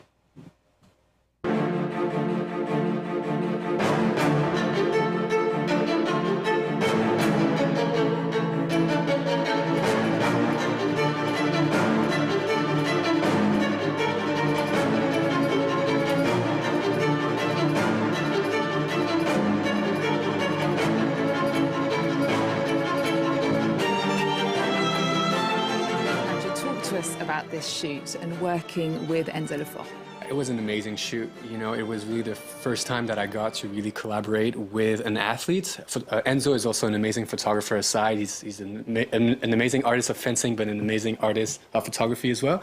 And yeah, we really exchanged, we talked about it, and the idea was really, with all these concepts, what I realized is that the contrast is what works the best. So it's either I bring athletes out of the environment and put them in a very unconventional place like Le Petit Palais, for example, the Museum of Les Beaux-Arts, across from the Grand Palais that is going to host fencing. So it was a nice little hint at that. I did also with other athletes. Or what I do is that I go and see the athletes in their own environment, and then I maybe change their outfits or something like that to just revisit their sport. Fencing seems a little bit like dancing as well. It's very elegant, isn't it? Yeah, very. And I think as probably a lot of kids, have always played with swords and pretending it, and now being able to share this with one of the best in the world, really just having a little one-on-one teaching lesson with him was quite incredible. I know the people of the museums were a little anxious and worried about it because I was jumping and hitting, fencing next to a Monet like this. But I mean, the experience was amazing. That's really what I want to tell throughout this project. Now you can watch a full interview with Mathieu Forget on our website, france24.com. That's it for this edition of Paris Direct. Thank you very much for watching.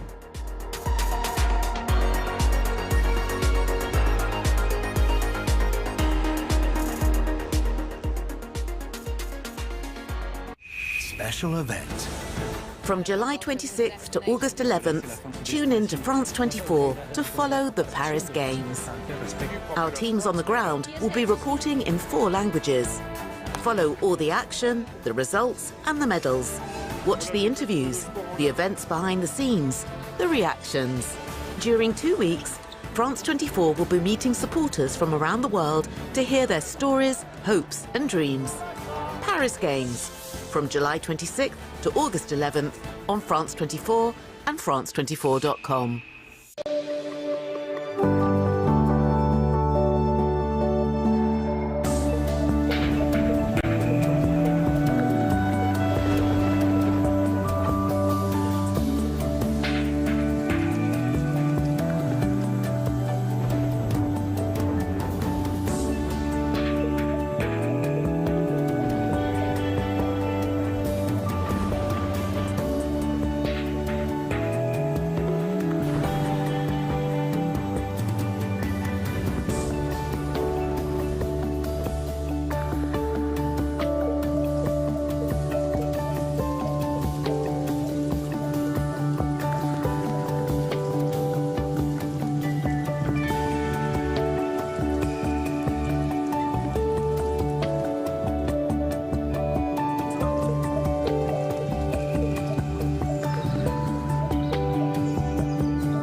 With its breathtaking location on the Mediterranean, Marseille is one of the cities hosting the 2024 Olympics.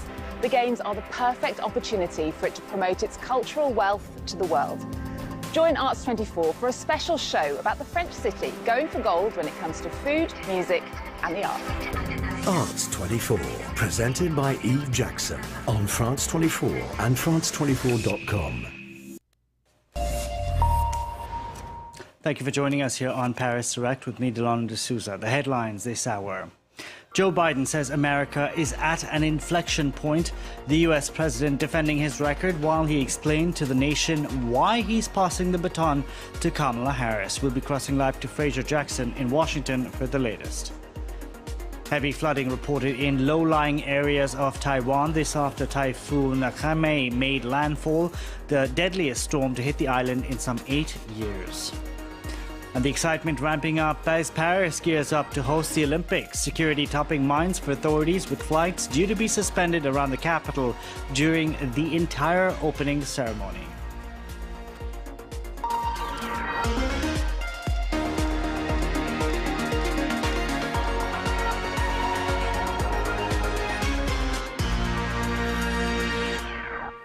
First, the US President Joe Biden addressed the nation days after he made the historic decision to pull out of the race.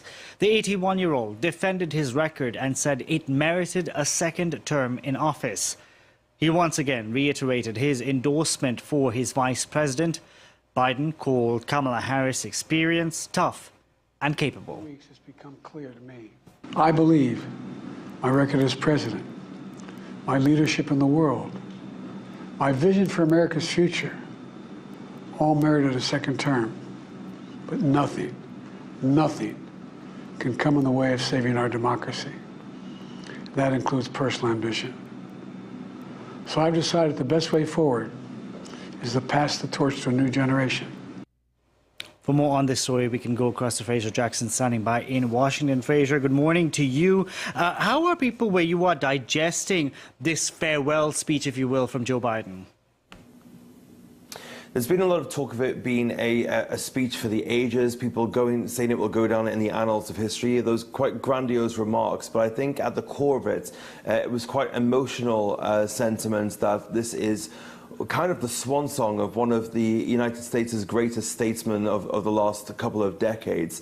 It was a very emotional evening at the White House. Just before the speech went live, I was standing outside of the White House when a couple of hundred of the White House staff filed into the western part of the main building to watch that speech. They all had a wine and pizza party as they basically watched Joe Biden give what will likely be his final Oval Office address. Now, after that address, they then were greeted by POTUS himself, who thanked them for their work. There was a massive cheer that we could hear from the backside of the White House as they gathered in the Rose Garden, and chants of POTUS, POTUS, POTUS rang out. So it was quite an emotional evening for a lot of the people who worked there. They said it was a very great energy and a great atmosphere as well in the White House.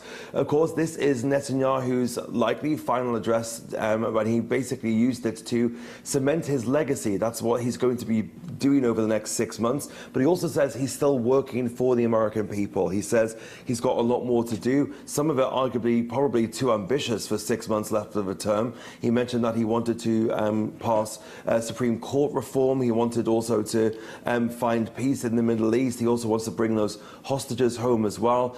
So a lot of big ticket items still on Netanyahu's list to do in the final 6 months of his presidency. Him therefore trying to combat that narrative, which has already leaked its way into the American media, that this is going to be a lame duck presidency. Now Joe Biden trying to counteract that narrative. But just stay with us, because Joe Biden is due to sit down with Israel's Prime Minister today. This a day after Benjamin Netanyahu addressed Congress and vowed to achieve total victory in Gaza. But Netanyahu's speech was criticized by many. While addressing U.S. lawmakers yesterday, he called demonstrators who had gathered outside the capital to protest his visit, quote, Iran's useful idiots. WESN.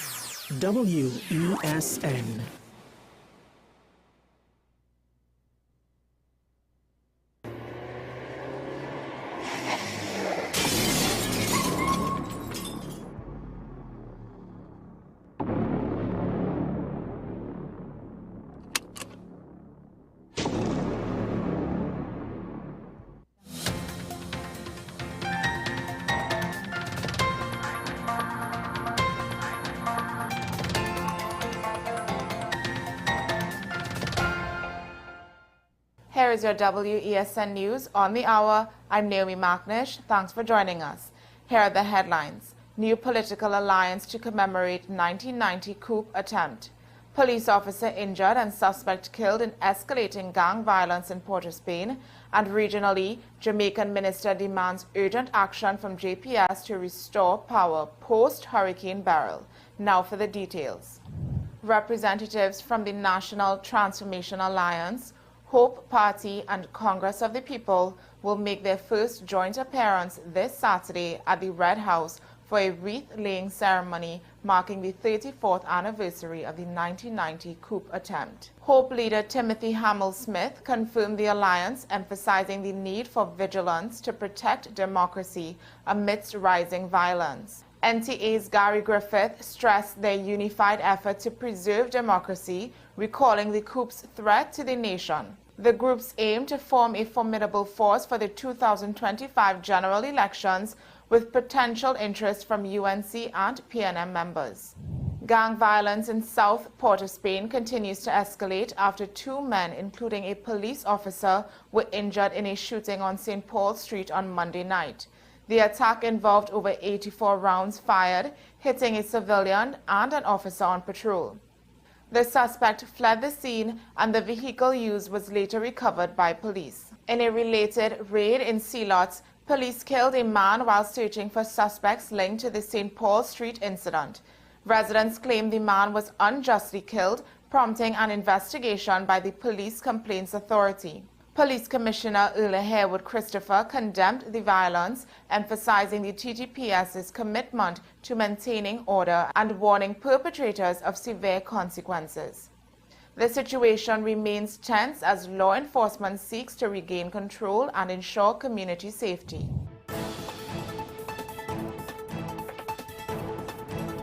Regionally, 3 weeks after Hurricane Beryl devastated Jamaica, Science, Energy, Telecommunications and Transport Minister Dal Vass has called on the Jamaica Public Service to expedite power restoration across the island.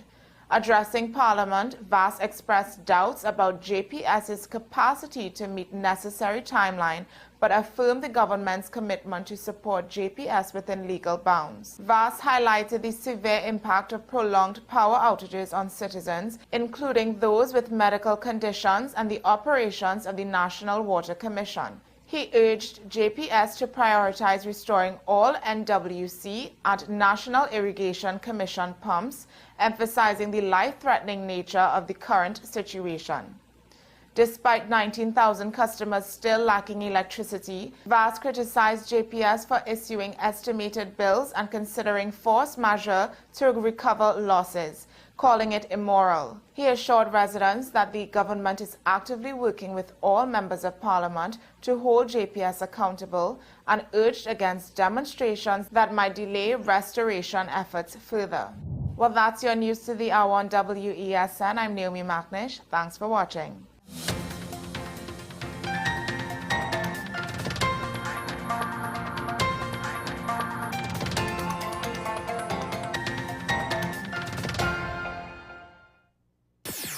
WESN.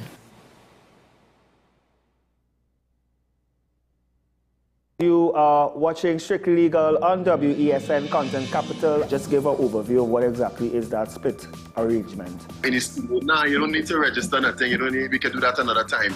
But then it becomes a hit, and then everybody starts to want to claim.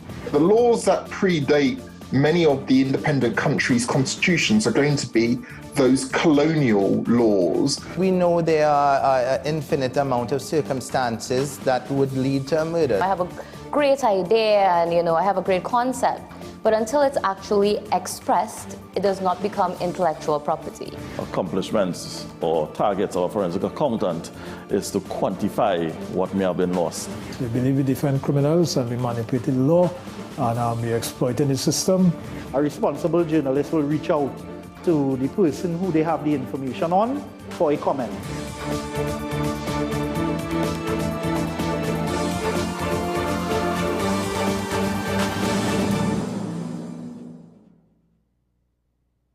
We are tackling the hard-hitting topics, some controversial topics, some topics we sweep under the rug. You don't always have to forgive in a relationship for it to move forward. If it is you are in a situation where you forgive the person, but to the detriment of yourself, what are you really doing? It is very uncommon for somebody in the younger age group to have dementia. Atheists don't not believe. Is that I can't disprove God, but you also can't prove God, so we kind of have to stalemate. We'll focus on the woman who's being the victim, or the man has been the victim. We exclude the children. Folks are trying to study the underlying brain mechanism to figure out how does this particular disorder happen in the brain? How is the brain processing this? Don't worry about AI, worry about humans working with AI. Are you willing to learn new skills to stay relevant for the future job market? That's the challenge that people are going to struggle with.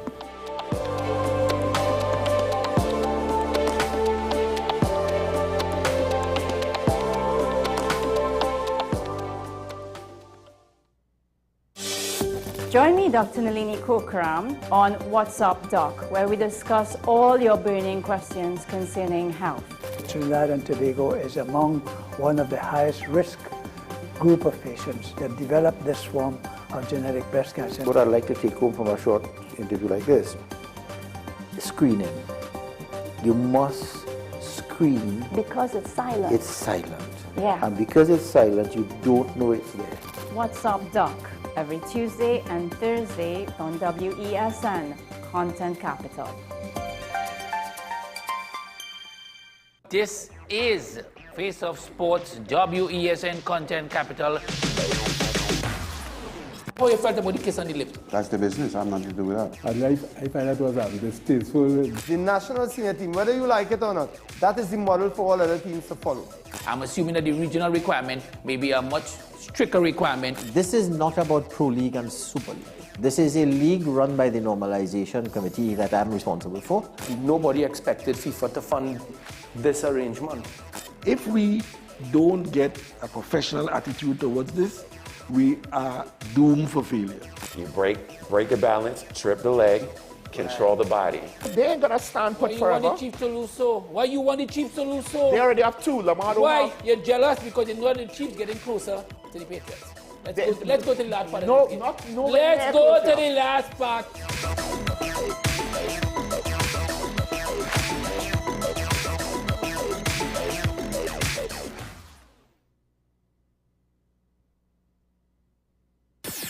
WESN.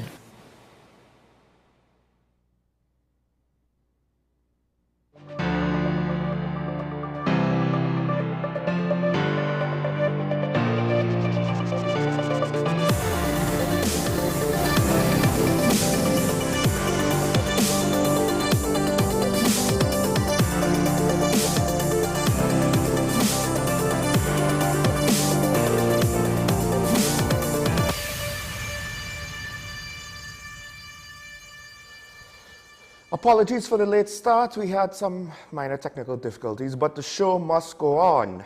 And I wanted to start off this morning with a quote from the first Vice President of the United States in history. And he warns, "Remember, democracy never lasts long. It soon wastes, exhausts, and murders itself. There never was a democracy, yet that did not commit suicide."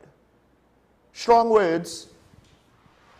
Strong words to somewhat a historical truth that one could argue now, in the last 150 years, that truth has been, to some extent, disproven. We have not had many failed democracies in the 20th century and in the 21st century. But the fact remains that history is littered with the gravestones of many nations and empires that came before us. That is an inconvenient truth that not a lot of people want to realize. The fact that there is no real original states or original nations for the most part around the world.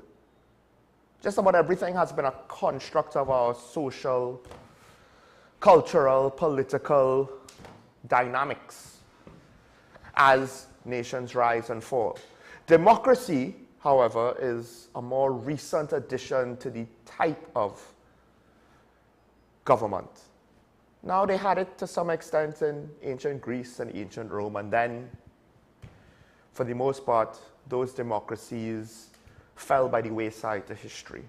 And now we must wonder if in the 21st century, in 2024, if these are the signs of a modern democracy in an age where peace, believe it or not, despite the conflict that you would see around the world, we are potentially at the most peaceful point in human history. And what might destroy us more often is our internal strife, whereas before it would have been external. And right now you look at Western democracies, which at one point in time seemingly operated in a manner upon which we here in the Caribbean could have looked up to because they were doing it longer than us, and in some ways, not necessarily all, but in some, better than us. But now we do have to wonder. We have to wonder to what extent do we still look to the examples of those who are older? And to what extent we have to put on our own big boy pants and not just continue on as petulant teenagers of a nation, where we want to have our cake and eat it too, but reality no longer is so kind to us, and hard choices need to be made. Because It's not even death by 1,000 cuts. You could argue it's death by 1,000,000 cuts. It's going to take a long time if we let it.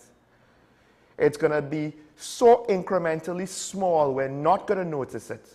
And we're going to be pushed to the brink of something that we're not going to like, at whichever point in time we finally step back and take a comprehensive look at where we've ended up. And to some extent, it seems as though too many people within TNT don't want to do that, because already, when they take a step back and see the results of our actions or inaction, they don't like it. But because they don't know what to do about it, like immature members of society, they don't necessarily want to have to deal with it. The uncertainty is too much and it overwhelms them, rather than taking the point of view, maturing to adulthood as a state, to finding a way forward for ourselves. Perhaps a different quote from a different American leader. Because America, at the end of the day, is one of the few major, at least it was, and hopefully it will still be, but time will tell, success stories of a nation forming a democracy in and of itself. And John F. Kennedy said, democracy is never a final achievement. It is a call to an untiring effort. And perhaps that and all highlights what I'm trying to say. It wasn't enough that we got independence and enough that we became a republic. That's just a step along the path, along the journey. A nation's journey never stops. It can never become complacent. And by becoming complacent as a population, our society on a whole and our country becomes complacent. And then who suffers? Well, it's out of sight and out of mind, because those on the fringe, they suffer first. But that doesn't mean that they're going to be the only ones to ever suffer. And it's sad, but a true human psychological condition, that it's only when you start to feel the consequences too, do some people start to take the threat of those consequences seriously. And all of a sudden, there's a problem that needs to be fixed. A problem that far too often was easily ignored because it didn't bother them before. All right, with that said, let's kick off today's Daily Review.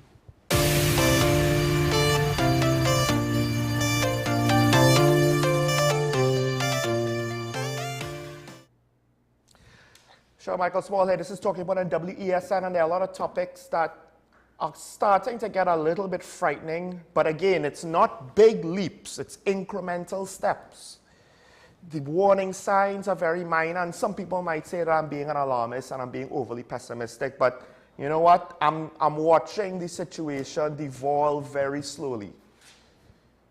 I am watching our situation turn into or amount to what is an evolutionary dead end as a state.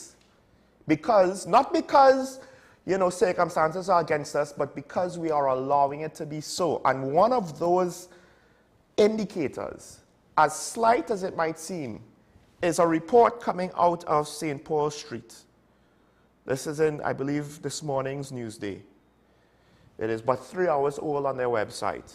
Essentially, residents are saying that gangs are the ones that actually keep them safe, that maintain law and order in their community, and not the TTPS.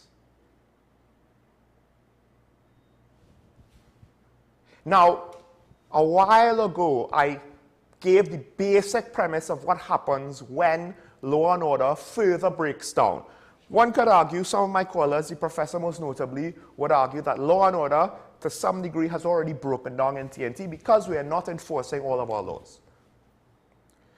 But what happens when it goes further? We see the result now, right? I would say it's a reasonable assumption to say that the lawlessness and the violence that we see now is due to insufficient enforcement of all of our laws and regulations, not just with regards to violent crime or crime, but also just with regards to management of the bureaucracy, the regulations for the administration of our government, of our public service. But what happens when it goes further? How will it look? We already have a trust and confidence problem with the TTPS. And here we have a community which, after there was what looks like potentially an assassination attempt, where police officers who were reportedly now responding to that attack, one of the officers got shot. The police took action, in-your-face policing, and potentially got into a confrontation, which, yes, I will say that the gentleman should not have swung at the police, but given the environment where not only do we have low trust and confidence in the police, but we also have allegations of fake police. So when confronted with police officers, how many citizens will trust that they truly are police officers, especially when it seems as though they are about to be confronted with violence? Do you sit back and let it happen to you, as was the case for some people who ended up killed? Or do you fight back and try to claw your way out of a no-win situation? It goes without saying that to some extent the police have not necessarily been able to answer any calls to deal with the potential of crime being conducted in their own name. And I cannot necessarily remember any press conference or press release saying that this is intolerable, that police officers are using the cover, the veneer, sorry, not police officers, criminals are using the veneer, the facade of law enforcement to get their foot in the door, because we're supposed to comply, to get their foot in the door and thereby have free access to deal or dispose of their targets however which way they see fit. I'm not saying that's necessarily what was going through this young man's brain before he potentially assaulted the police with a cutlass and then got shot and killed, but the possibility exists because that's the environment that we live in. And the community is seeing this now, and in more ways than one, is concerned that they're being victimized. But more importantly, when law and order breaks down, and the capacity of the police to protect the citizens breaks down, and the capacity for the government and the law enforcement and criminal justice system breaks down and can no longer defend the citizenry, they will turn to the gangs.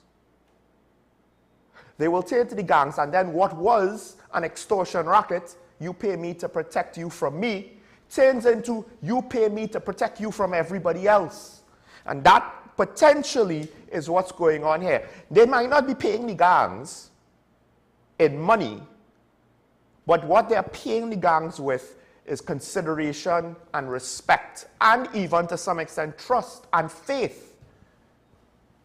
And then the police comes in to confront the situation because one of our own got shot, and all of a sudden that's the most intolerable thing. Children being killed on the street, we ain't gonna confront nobody about that. But one of our own got injured in his vest, through the side of his vest. Intolerable. It leads to a man's death. It might not be illegal what the police did, but I do wonder if the situation's ethics could be debated. It would be an interesting ethical debate. What is the community to make of this? They don't trust you to protect them, so why are you coming into another community now to deal with a situation that they may or may not be trusting you to deal with? As society breaks down, people, businesses will look to the practical solution. It's not the best solution. It's not the moral solution. It's not the just solution. It's not the correct solution. But they'll look to the practical solution because at the end of the day, businesses, they're allergic to being robbed to the point where their businesses must close down. And people, they tend to want to shy away from anything that might cause them to be hurt or killed. And if you could provide them with some degree of protection to prevent those things, they'll latch onto it, particularly if the actual lawful authorities are found wanting. And it might seem minor. Ooh, a hotspot is being controlled by a gang. We've never seen that before. Yes, we've seen that before. But the language that these citizens used, that the gang maintains the law and order and protects them. It's incremental steps. I find it alarming. I don't fault the people, you know. I don't fault the community. It's alarming that they've reached to that point where that's what they're going to say, because I believe they genuinely buy into that. Genuinely believe that this is what's best for them right now because this is what they have left.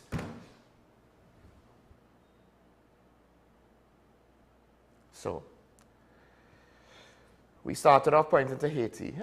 We're not going to be like Haiti. And now I'm just watching each step, each increment, each minute increments being taken further and further and further down a path that I rather not see the end result to.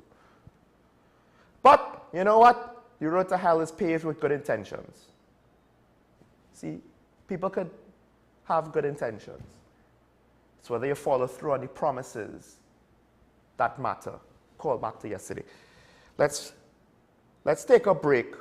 When we come back, there's another law enforcement story that I want to get into that also, it bothers me because it leaves me with a lot of questions of competency. Stay tuned to Talk About on WSN. We'll be right back after this.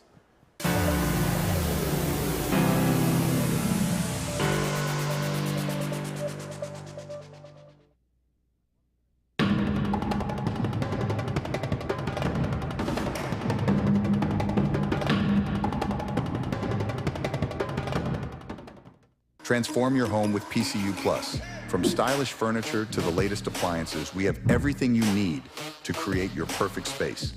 At PCU Plus, we offer fair prices and affordable financing options that are cheaper than hire purchase agreements. With convenient locations in San Fernando, Tobago, Arima, and our lifestyle showroom in Barataria, you're never far from the best deals. Visit PCU Plus today and discover why we're the top choice for quality furniture and appliances. PCU Plus. Quality you trust, prices you'll love. Visit one of our locations or find us online to start transforming your home today.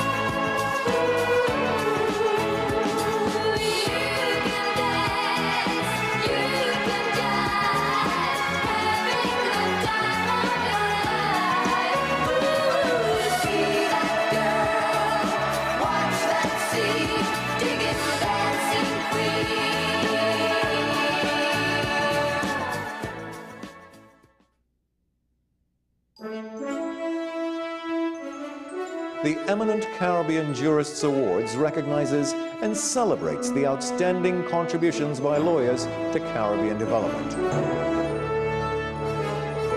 This year, the Academy proudly recognizes and pays tribute to 48 legal luminaries who represent 9 diverse jurisdictions across the Caribbean region.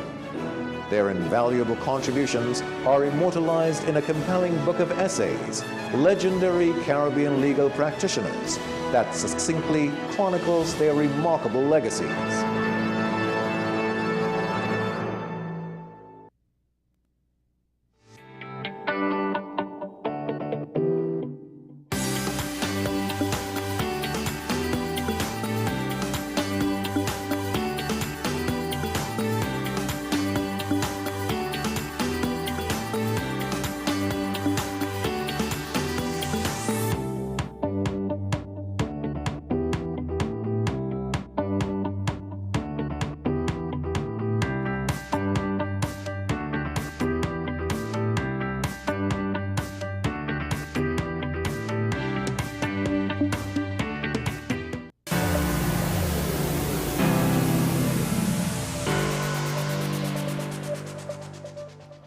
Welcome back to Talking Point. And another story with regards to law enforcement and criminal justice system in this country. I'm not entirely sure how concerned I should be about it. I will present to you what has been reported and then what I make of it. Of course, as you know, there was a whole Brent Thomas matter where one firearms dealer, businessman Brent Thomas, he left the country to go to Barbados on his way to Miami in order to see his cardiologist. That's his claim. A claim that I think is reasonable given the fact that he has not subsequently tried to run or flee the country after the fact when dust settled from that situation all the way back in 2022. Rather, he is still here challenging the entire process of what was essentially done to him. Because the TTPS, in all its wisdom, thought he was trying to flee the country to go to Greece. Why they thought so, I'm not entirely sure. I don't know if any sort of evidence was given with regards to backing up that ascribed motive given to him or potential series of events. So, while in Barbados, the TTPS went to Barbados, got the cooperation of the Barbadian authorities, and essentially, in a less than legal manner, of which the state is trying very hard not to say it was illegal and unconstitutional, I believe, although they're admitting apparently that it's unlawful, Brent Thomas was brought back to TNT, except when put before a judge, the judge did not necessarily like the state's case. Now, first of all, what's interesting is apparently the lawyers representing the state, I think, are trying to replace the fact that it was the state that was wrong, and I believe they're trying to replace that with the TTPS.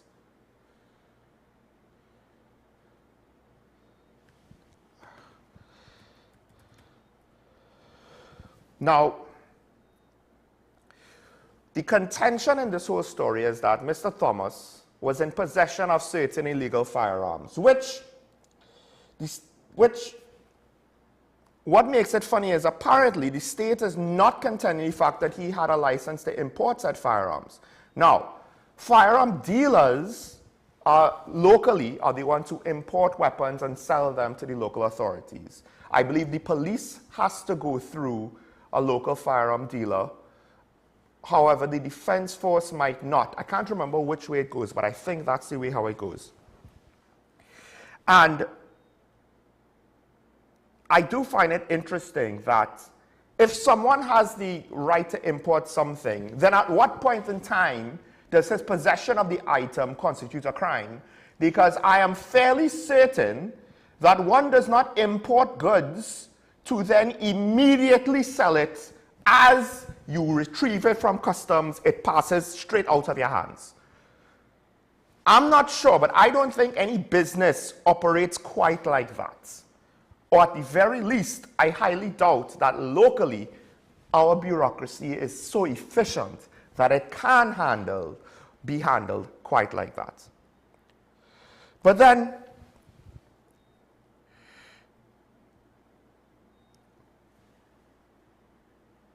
the state essentially, because he has 3 rifles, it's reported, 2 Sig Sauer and a Scorpion, all of which are modern composites, I believe 5.56 rifles, as well as 4 grenades. That's what the state is contending. It's illegal for him to possess. Except the grenades are non-lethal grenades, which imply that they're the models and type used by law enforcement. And the weapons, apparently, potentially, are demonstration models. Because, you know, a business would have an example to show. I mean, one would hope that procurement of police weapons would at the very least include the arms dealer demonstrating an example of the weapon so that the police could put it through its paces. So that they could actually handle the weapon, see how it operates, the ease of use, the ease of maintenance, find any potential flaws. These are weaponry that's primarily designed not to be used in our environment, although some consideration to our tropical environment in general can or might be given to our weapons functions. But regardless,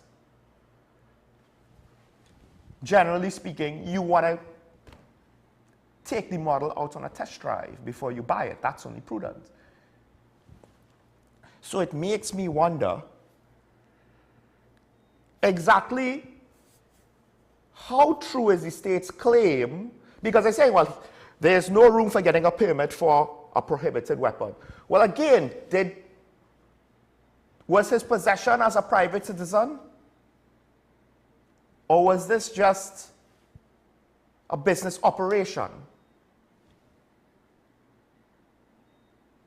And I do wonder if the state is being extremely technical to the point of being or acting in bad faith. Because again, I have to ask, so when he imports, because I do believe it was reported that he may or may not have sold, no, the Army purchased 306 SAW rifles from Thomas. And 90% of the automatic weapons he had sold were to the police.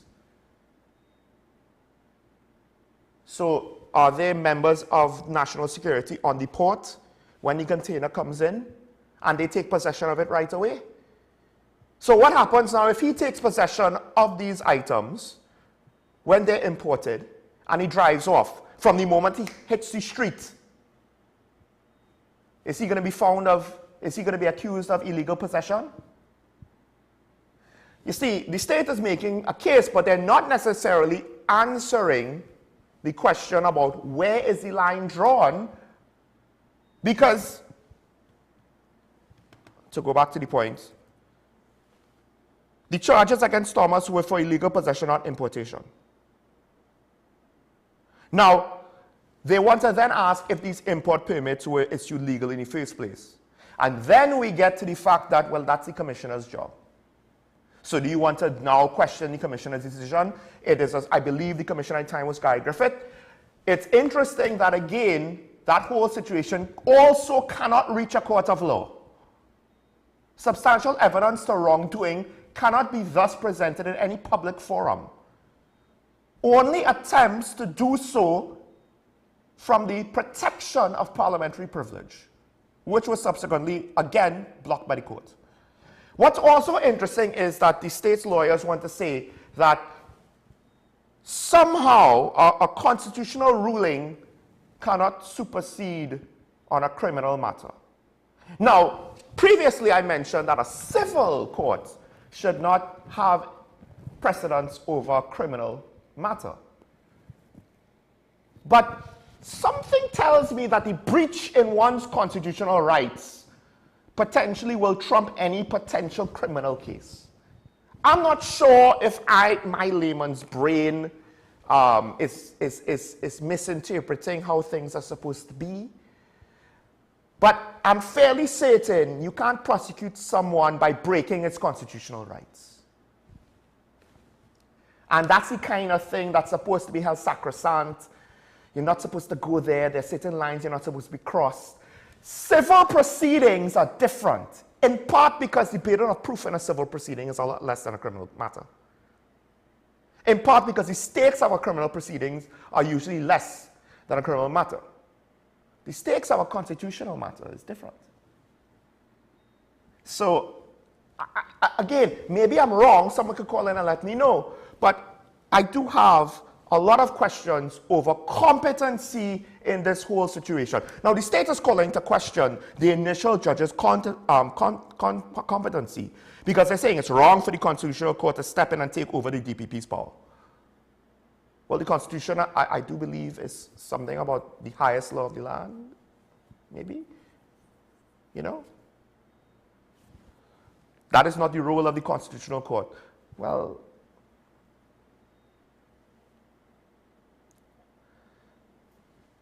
I think this is an interesting question that should thus subsequently be answered. Because the flip side to that is, it will be very interesting for a criminal matter to proceed, go through, be found guilty, and then what? Then the Constitutional Court is supposed to come in and say, well, you kind of did something that went against the constitutional rights of the defendant. and somehow it will still be valid, or even, which would technically be worse in some regards, but then the flip side is it's unconstitutional, so it's reversed, and then he could sue the state for malicious prosecution. Well, to be fair, he's probably already going to sue the state for malicious prosecution. And then to some extent, on the principles of maintaining democracy and the proper rule of law, I suspect that he's going to win if that's the case.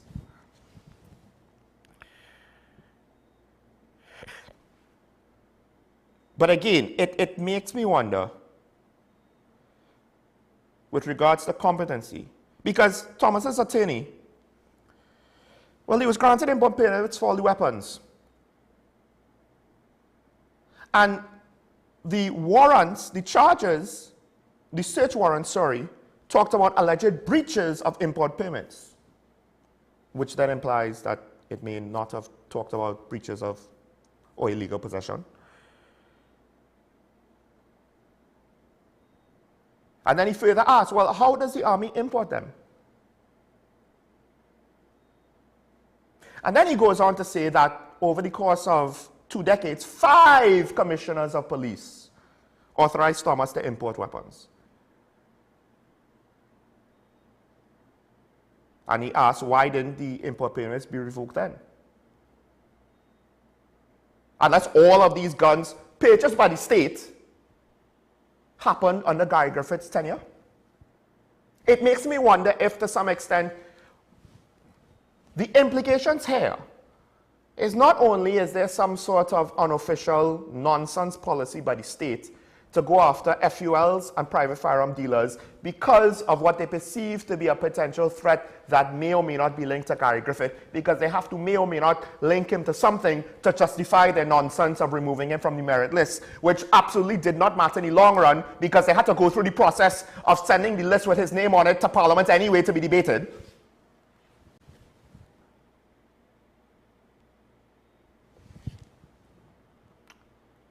In all of that, it seems as though they didn't even do enough due diligence to find out the context of how these things are normally done.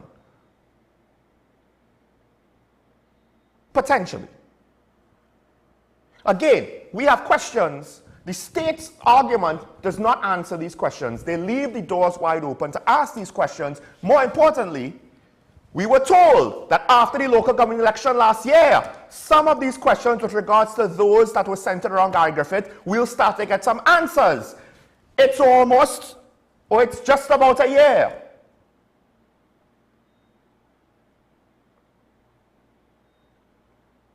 And cases like this potentially are going to feed into the precedents created here, are going to feed into other cases of significant importance.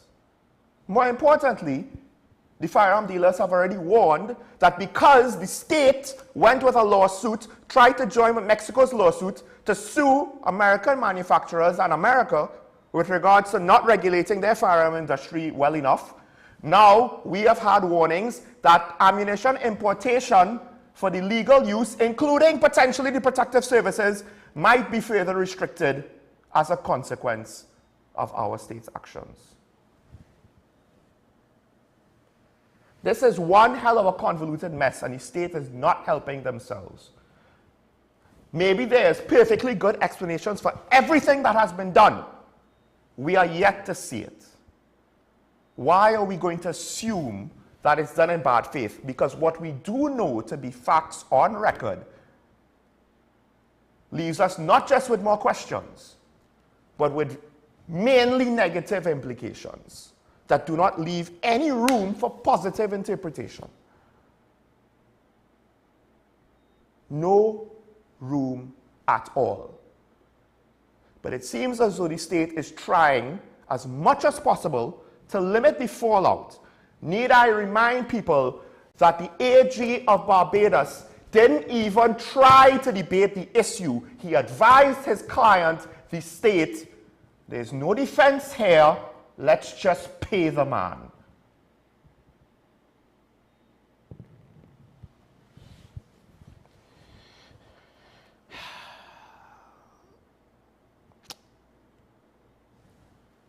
And we're supposed to trust the state to protect us.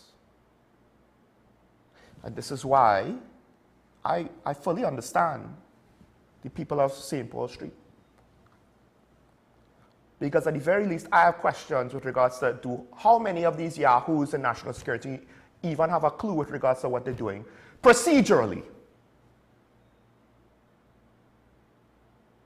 I can't even have confidence in that. Because at the end of the day, there are far too many malicious prosecution, extreme force, or whatever you want to put, lawsuits that get to the courts, and for the most parts, the courts has to say, pay the people. The state was wrong. The agents of the state was wrong. These things are not one-off things that are exceptions. These things are semi-regular to regular occurrences. Brent Thomas is just one of the higher profile cases. And ironically, Mr. Warner's case may or may not be supported by Brent Thomas's case. It's crazy. It is crazy. Now,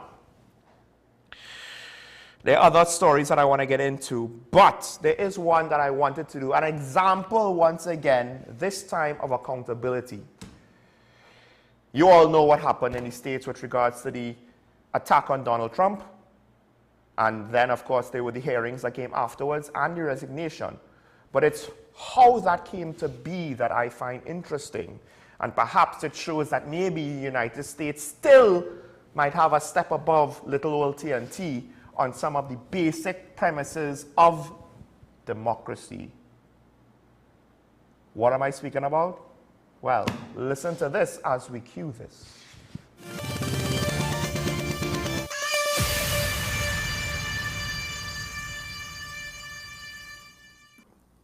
Thank you, Mr. Chairman. Director Cheadle, respectfully, what you had just laid out about 60 days. We are currently in the midst of an especially concentrated presidential campaign in the moment. That is also paired with, of course, elections happening across the country that are happening in about 100 days. So the notion of a report coming out in 60 days when the threat environment is so high in the United States, irrespective of party, is not acceptable. And I think it's very important to understand that. This is not theater. This is not about jockeying. This is about the safety of some of the most highly targeted and valued targets internationally and domestically in the United States of America. So the idea that a report will be finalized in 60 days, let alone prior to any actionable decisions that would be made, is simply not acceptable. It has been 10 days since an assassination attempt on a former president of the United States, regardless of party. There need to be answers. As a person who has experienced an enormous amount of threat incidents, including incidents that have never been reported publicly, there is a common pattern that happens here, whether it's Secret Service, FBI, Capitol Police, local departments.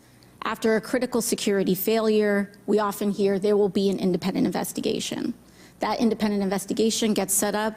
Usually the expectation is between 2 to 3 months after the incident, and then nothing really occurs from there. The report is usually not satisfactory to the questions that are usually being raised here, and most importantly, corrective action is rarely taken. If I were to state anything that I think is profoundly important, is that we need to have answers to the public. Ideally, I would encourage you and the agency to be more forthright with the members that still have yet to have their questioning, because the public deserves to have full confidence, and the stakes are too high. The violence that could break out in this political moment, regardless of party, in the event of someone getting hurt, constitutes a national security threat to the entire country. ABC News has learned that Secret Service Director Kimberly Cheadle has resigned her post. It comes 24 hours after her blistering hearing in front of the House Oversight Committee investigating the attempted assassination of Donald Trump during his rally in Butler, Pennsylvania. During that contentious hearing, lawmakers from both parties called on her to resign, signaling frustration with her refusal to directly answer questions, citing the ongoing investigation into the shooting. Director Cheadle accepting full responsibility, calling it the agency's most significant operational failure in decades, and acknowledging, quote, on June 13th, we failed. But clearly overnight, after seeing that she had become a distraction to the Secret Service, after that, as you said, blistering hearing, it was one of the most intense grilling I've ever seen a public official go through, in which Democrats and Republicans piled on with question after question. For some reason, she simply chose not to answer some of the specifics that she had the details with. She would not do it. Democrats and Republicans, again, calling on her to step down, to say if she didn't step down, that she should be fired. She was not simply able to give a clear-cut answer to the question that everyone has been focused on. Why was there not Secret Service or law enforcement personnel on top of the roof? Why was there not law enforcement personnel stationed around that building that had a clear line of sight directly to the former president? Why was there not law enforcement personnel around the building to make sure no one could get to the top of the roof? I think the key thing is she talked about the notion that there were operational plans discussed, but she would not identify the people at the Secret Service who were responsible for putting that plan in place. Given that, law enforcement officials said you're stonewalling. Congressional figures were very upset with her, and she had no room, no sympathy. I've never seen a hearing quite like we saw yesterday. Both sides of the aisle. In fact, the one member of the committee, this is the House Committee on Oversight and Accountability, I believe it was. It's an investigative committee, very broad powers. Both sides went after and called for a resignation to her face, in public, in such a bold manner. It was almost uncomfortable to watch or listen to. And Alexandria Ocasio-Cortez is one politician who I personally just about disagree with almost everything that she says. In fact, she is a representative from a district in New York. Even the mayor of New York contradicted her own claims and positions with regards to immigration recently.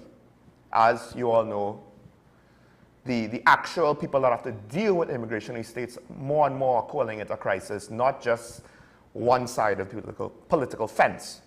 But this is a situation where I believe, at the very least, she sees the fact that the principles and the precedents set in the situation cannot be tolerated. Because she's looking at the fact that violence could spread, and at the very least, it's not just going to be limited to one side. A breakdown in law and order is going to affect everybody, herself included. And she's a very polarizing figure. I'm not surprised that she said that she faces a lot of death threats. Something which I don't condone, as much as I disagree with her. More importantly, multiple times in her statements and in her questioning did she say, regardless of party, it doesn't matter that she dislikes Donald Trump. The attack on his life, to her, was a matter of principle.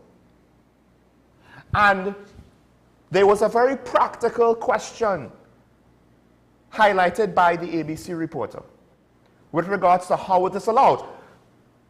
AOC actually pointed out to the fact that why was the Secret Service perimeter so much shorter than the range of an AR-15, a very common weapon that can be utilized in an attack of this nature, but also the range of an AR-15 is very similar to the range of any other assault rifle, so it could have been any host of a Sig Sauer, an HK, a Scorpion, an AK. It didn't matter what rifle it was.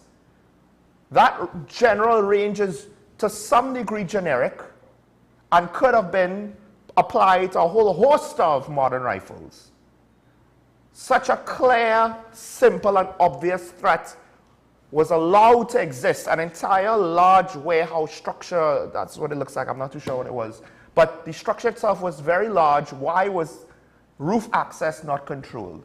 Basic questions of which the head of the service cannot answer, again pointed out by the reporters, well, what about her subordinates who had direct control and decision-making over the situation? Apparently, they have not been raked over the coals.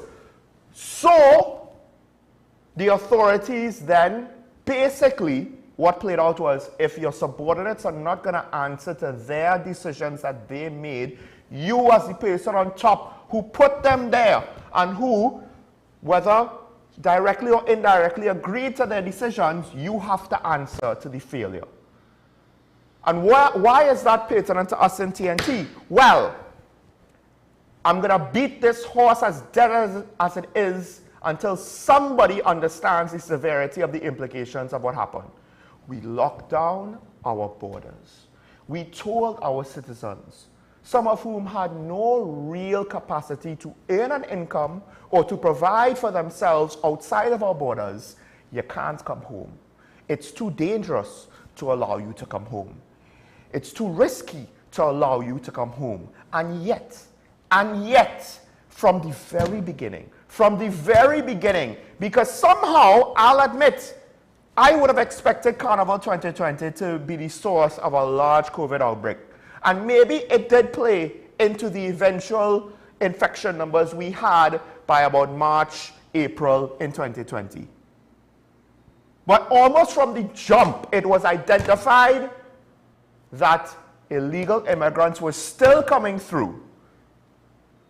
From the beginning of the pandemic, during the height of the pandemic, even when the borders were supposedly closed, even when the Minister of National Security tried to tell the people the borders are secure as he assumed his post with the cabinet reshuffle, he opened his mouth and essentially said something that is very difficult to believe given the facts of the matter.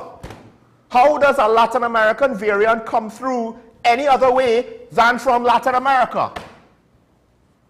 Did the birds bring it? To some degree now, and I think the court is trying to say, well, it's a moot point now, COVID is over. But to some degree now, I question if the rights of so many of our citizens stuck abroad were essentially breached due to the fact that the government had different standards for different situations. And similar to what's going on in America, illegal immigrants essentially, well, not necessarily got a free ride, but got a blind eye turned to them, while our own citizens, abandoned and stranded abroad, were left to fend for themselves because we were too much of cowards to try to figure out a way to help them. Now you tell me if that's not a breach in national security. You tell me if that's not potentially the biggest breach in national security, a pandemic that saw thousands of our citizens die, our economy get locked down for the better part of 2 years. You tell me if the inability to secure our maritime borders was not one of the biggest breaches of national security we have ever seen since the coup. Potentially it's even bigger than the coup, but I wouldn't say so. But it's all subjective at some point. And what were the consequences for that failure? I'll tell you what the consequences were for that failure. It's the murder rates. It's the level of violence. It's the unbridled callousness that the criminal element has for human life. Because if we cannot even secure our borders during the pandemic, what message does that send to the criminals, to the smugglers? It says that TNT is open season. If you didn't know already, well, you know now. We're too weak to protect our own borders. We don't have the fortitude to try to do anything to protect our own borders. So it's open season. Whatever wants to come through could come through. And this is the result. Instead of holding the relevant services of national security to account for their respective failures, instead of holding the personnel of said services to account for their respective failures, and the border security is not a police thing. So let's just get that off the table one time. There are a lot of things I could blame Earler, McDonald Jacobs, Gary for. Border security is not one of them. So even with all of her lack of showing competency and proficiency in her job, this ain't on Earler. The guns coming in ain't on her. She's the poster child of the blame for the public. But where is the Chief of the Defense Force? Head of the Coast Guard? The various officers in charge of scheduling, assigning, and carrying out the patrols? The duty to the public to secure maritime borders, that just disappears? Like the Nipon Kuhlman case file in the AG's office, it just disappears? And then, when conveniently, it reappears and we say nothing about it again?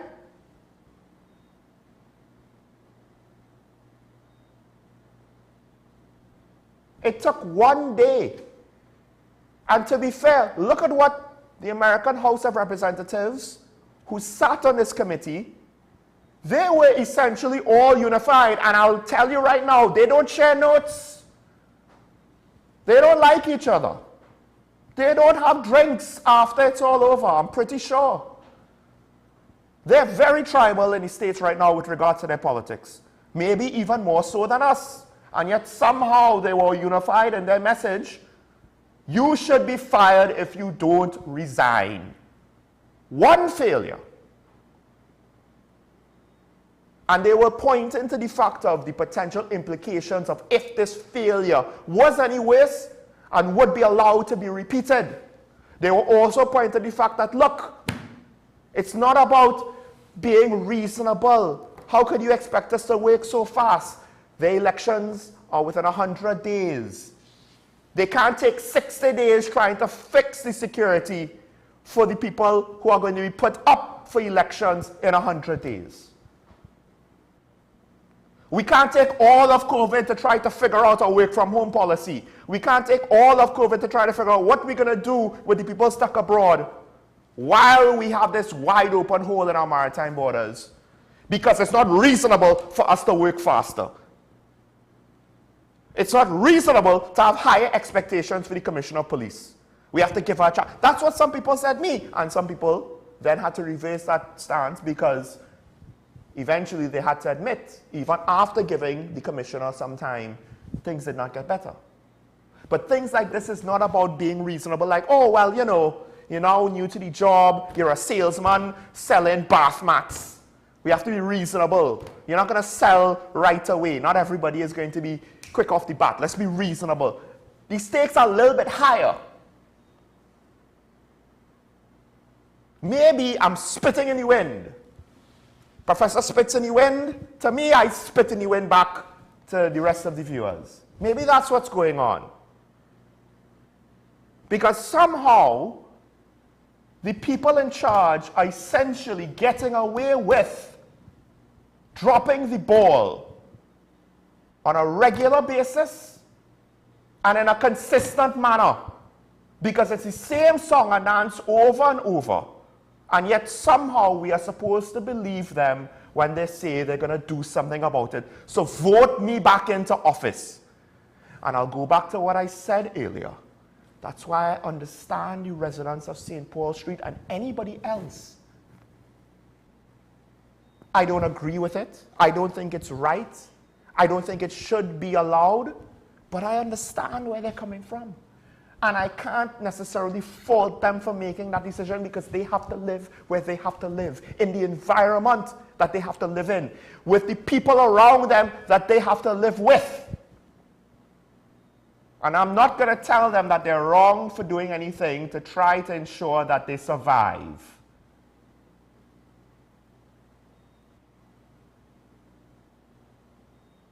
I genuinely started to think that American politics actually devolved to a point below us with how ridiculous their political gamesmanship and bubble, as much as it doesn't look as bacchanalous as us. There's a lot of theater, a lot of grandstanding, a lot of buzzwords, and a lot of empty promises that goes on in American politics. But when something that was undeniable stepped up in front of them, they all had to take a step back, reassess, And it's for COVID, they disagreed for the sake of politics. It was sickening. Both sides of the American aisle. I stopped watching American politics during that time just for that. It was sickening to me. But somehow, an attack against one of the most polarizing, if not the polarizing politician in America, was not enough. His polarizing status was not enough to derail them.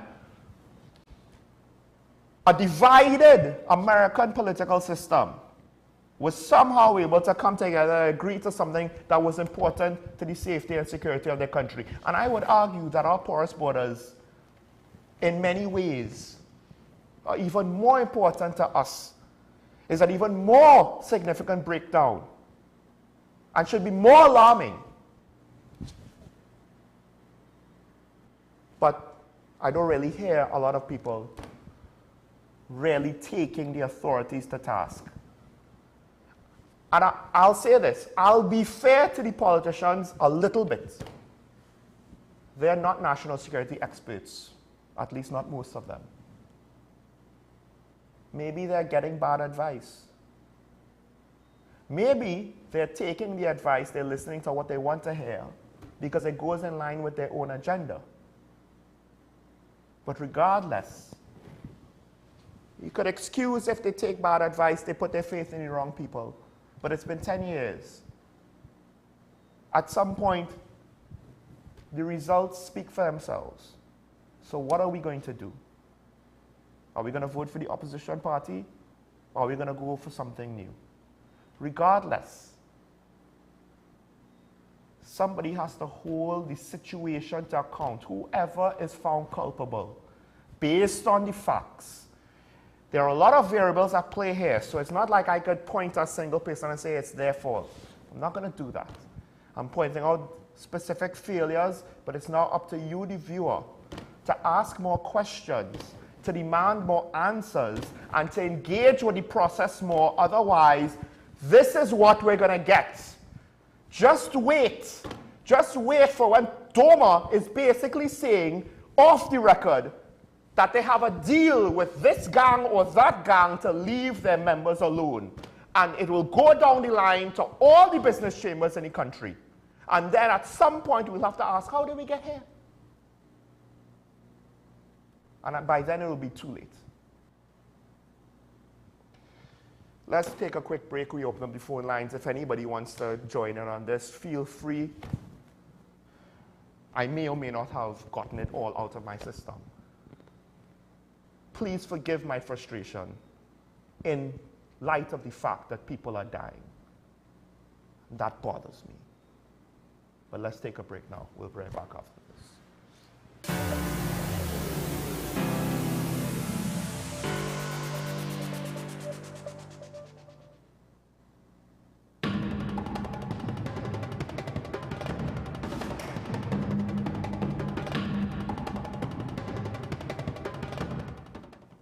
Transform your home with PCU Plus. From stylish furniture to the latest appliances, we have everything you need to create your perfect space. At PCU Plus, we offer fair prices and affordable financing options that are cheaper than hire purchase agreements. With convenient locations in San Fernando, Tobago, Arima, and our lifestyle showroom in Barataria, you're never far from the best deals. Visit PCU Plus today and discover why we're the top choice for quality furniture and appliances. PCU Plus. Quality you trust, prices you'll love. Visit one of our locations or find us online to start transforming your home today.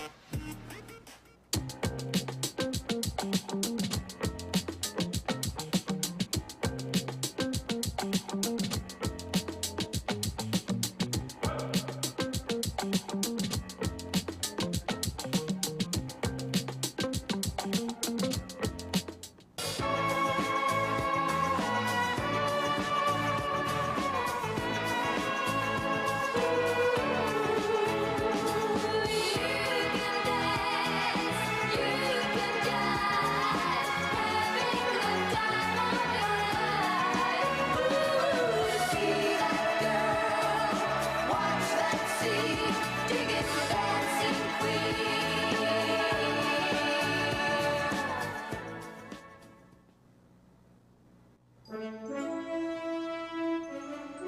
the Eminent Caribbean Jurists Awards recognizes and celebrates the outstanding contributions by lawyers to Caribbean development.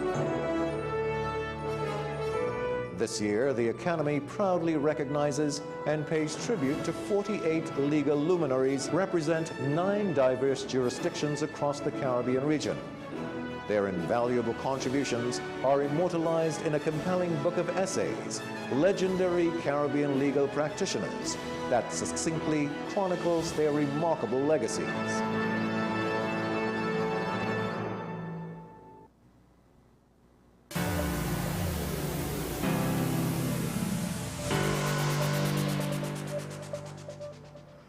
We're back here and talking about the WSN. We're going to open up the phone lines now. We'd like to hear from you, the viewer.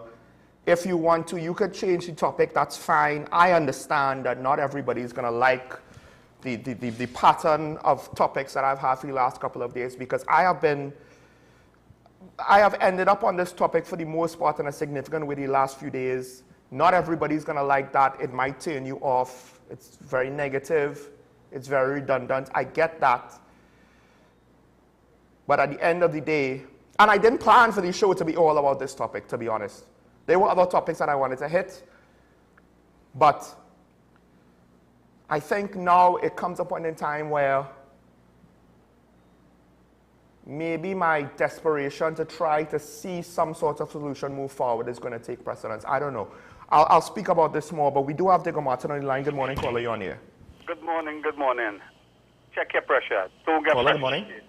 Good morning, good morning. I say check your pressure, don't get frustrated. Because Caller? I am frustrated also. And you know why I'm frustrated? I cringe for the people who has been abandoned where the bridge is collapsed somewhere down in south. You hear me? Yeah, I'm hearing you now. Right, okay. The marooned villagers somewhere in south where the bridge has collapsed, and the government, Ministry of National Security, Rowan Sinenan, basically abandoned them. And you know why I'm cringing for? You know what it reminds me of? The 4 people who was in Paria pipeline. That is why I'm cringing and frustrated. Because we know where crime going. Crime going to close to 700. And you're exposing those people to a real danger. Is the police going to put a police post right outside the river to protect them from you know criminals are very innovative. To go, jump the wall, jump the river, jump the fence and deal with them. I mean to say, there are a lot of things the criminals could the vehicles is outside and they exposed, they can't do nothing with it. So that is one issue. The other issue is that my pet subject is to fix the police service. And I was fortunate to be reading a story out of Guyana where their police made, basically found a cache of guns, high-powered rifles, plenty handguns. But you know what they did differently to us? Yes, they arrested 6 people simultaneously. When and where and how our police will do that? They're always finding guns with no people. So I want the leadership of the police, ACP Benjamin, DCP Benjamin, Erla, try to see if you can negotiate it for some of those Guyana's police to come into your police force to show you how to do. Use them to teach your police officer. And the other startling thing is they now admitted that they were wrong in the Thomas issue. I mean to say Barbados told us they were wrong. We take about 10 months playing plenty seniors thing, bringing foreign things to spend money on legal things. But you know what the critical thing? I want them to, because somewhere reading where they say they should have go after the police instead of the Attorney General. I want them to go after the police who led that rail, because what they're saying, yes, it was malicious, but who knows the law? Those senior officers, and it's a big DCP now, let that rate kidnap the man and bring it back into thing. So I want them to investigate the police, not the JP. The JP will only act on the information you give him, if it was real true or if it was fraud. I'll go and have a nice morning. Thank you, caller. I'll say this, the state did not admit that they were wrong in everything.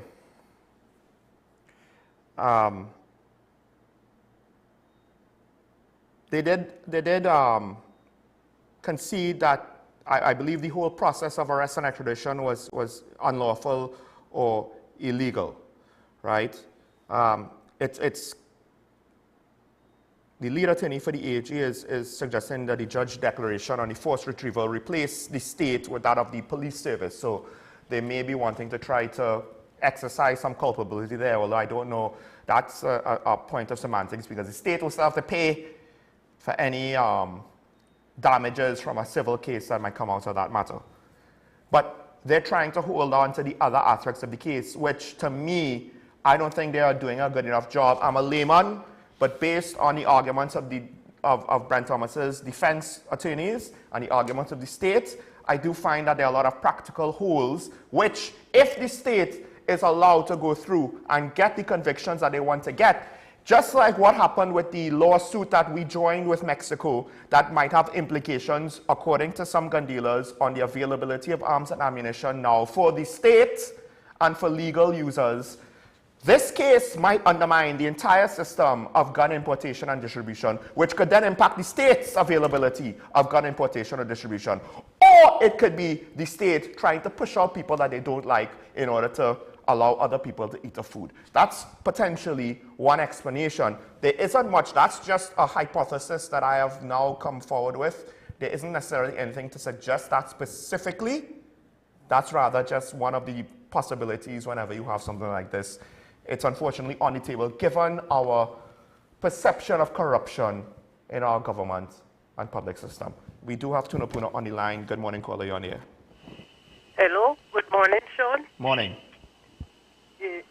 I'm looking at a situation where in the Facebook and whatnot, you're seeing people coming in this country by boatloads. How are we going to take care of these people when our country is having economic situation that we can't deal with our people? Our people are suffering in Trinidad and Tobago, and we are allowing people by thousands to just come in here freely. It will create more a problem. You know, it seems as if we might end up like Haiti with this situation. Really, it's really difficult, and nobody does nothing about it. Everybody close their eye about what is taking place. Another problem, there is a virus or something going about the place. Everybody just getting sick and all sorts of disease taking place here. Nobody telling us anything. All you see is that people getting sick here. Something going on. Thank you. Thank you, caller. I'm not entirely sure about that. I do know while I was in Tobago, somebody thought he had dengue. I don't know if he got officially tested at a medical institution. So it could be that he wasn't sick with dengue. He could have been sick with something else, right? But I don't know enough to comment further about that. Now, to some extent, we have to remember that as time goes on, when we have a dengue outbreak, it's not like other medical conditions are going to disappear. So you combine the norm with the dengue together, it might seem like a huge problem. And some could argue that it is, but with regards to the mystery illnesses, it could just also be that this is a side effect now, a further side effect of the mosquito population not being easily controlled. It's not just dengue. There are other viruses, Zika and chikungunya, and it could be other things. Zika and chikungunya are not necessarily on our radar right now, for better or worse. Hopefully those two things don't rear their ugly head over here. Yeah, that's the age-old question with immigration. That's why at the end of the day, people wanted to say, oh, immigration is about racism. Well, we have an example down here. We are the extreme situation where the country that people wanted to come to was smaller than the country that they were leaving from. So it made it more obvious, the pitfalls of allowing illegal immigration willy-nilly.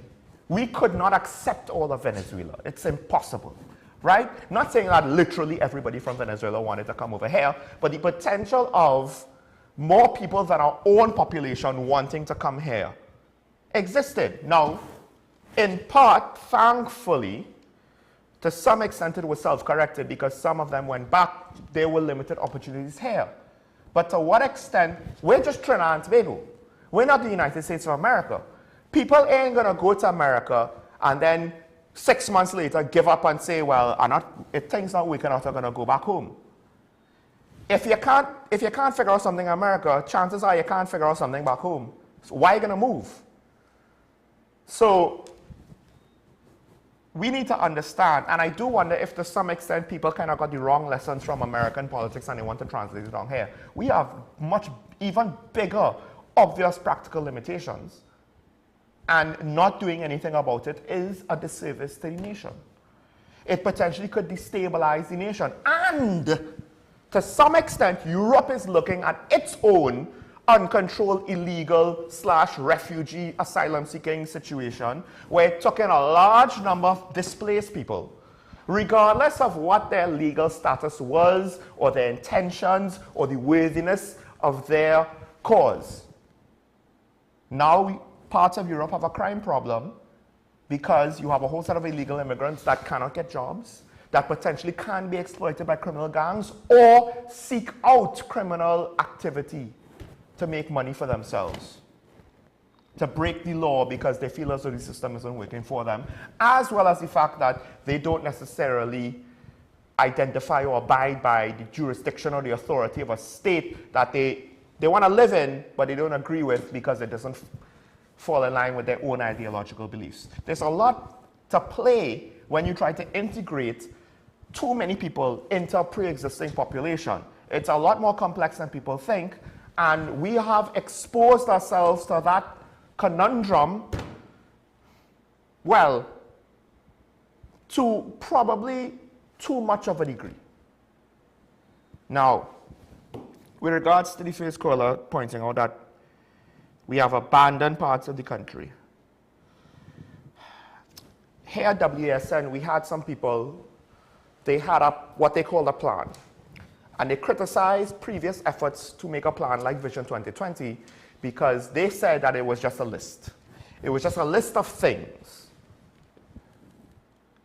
But the funny part was then their plan was essentially a bigger list of things.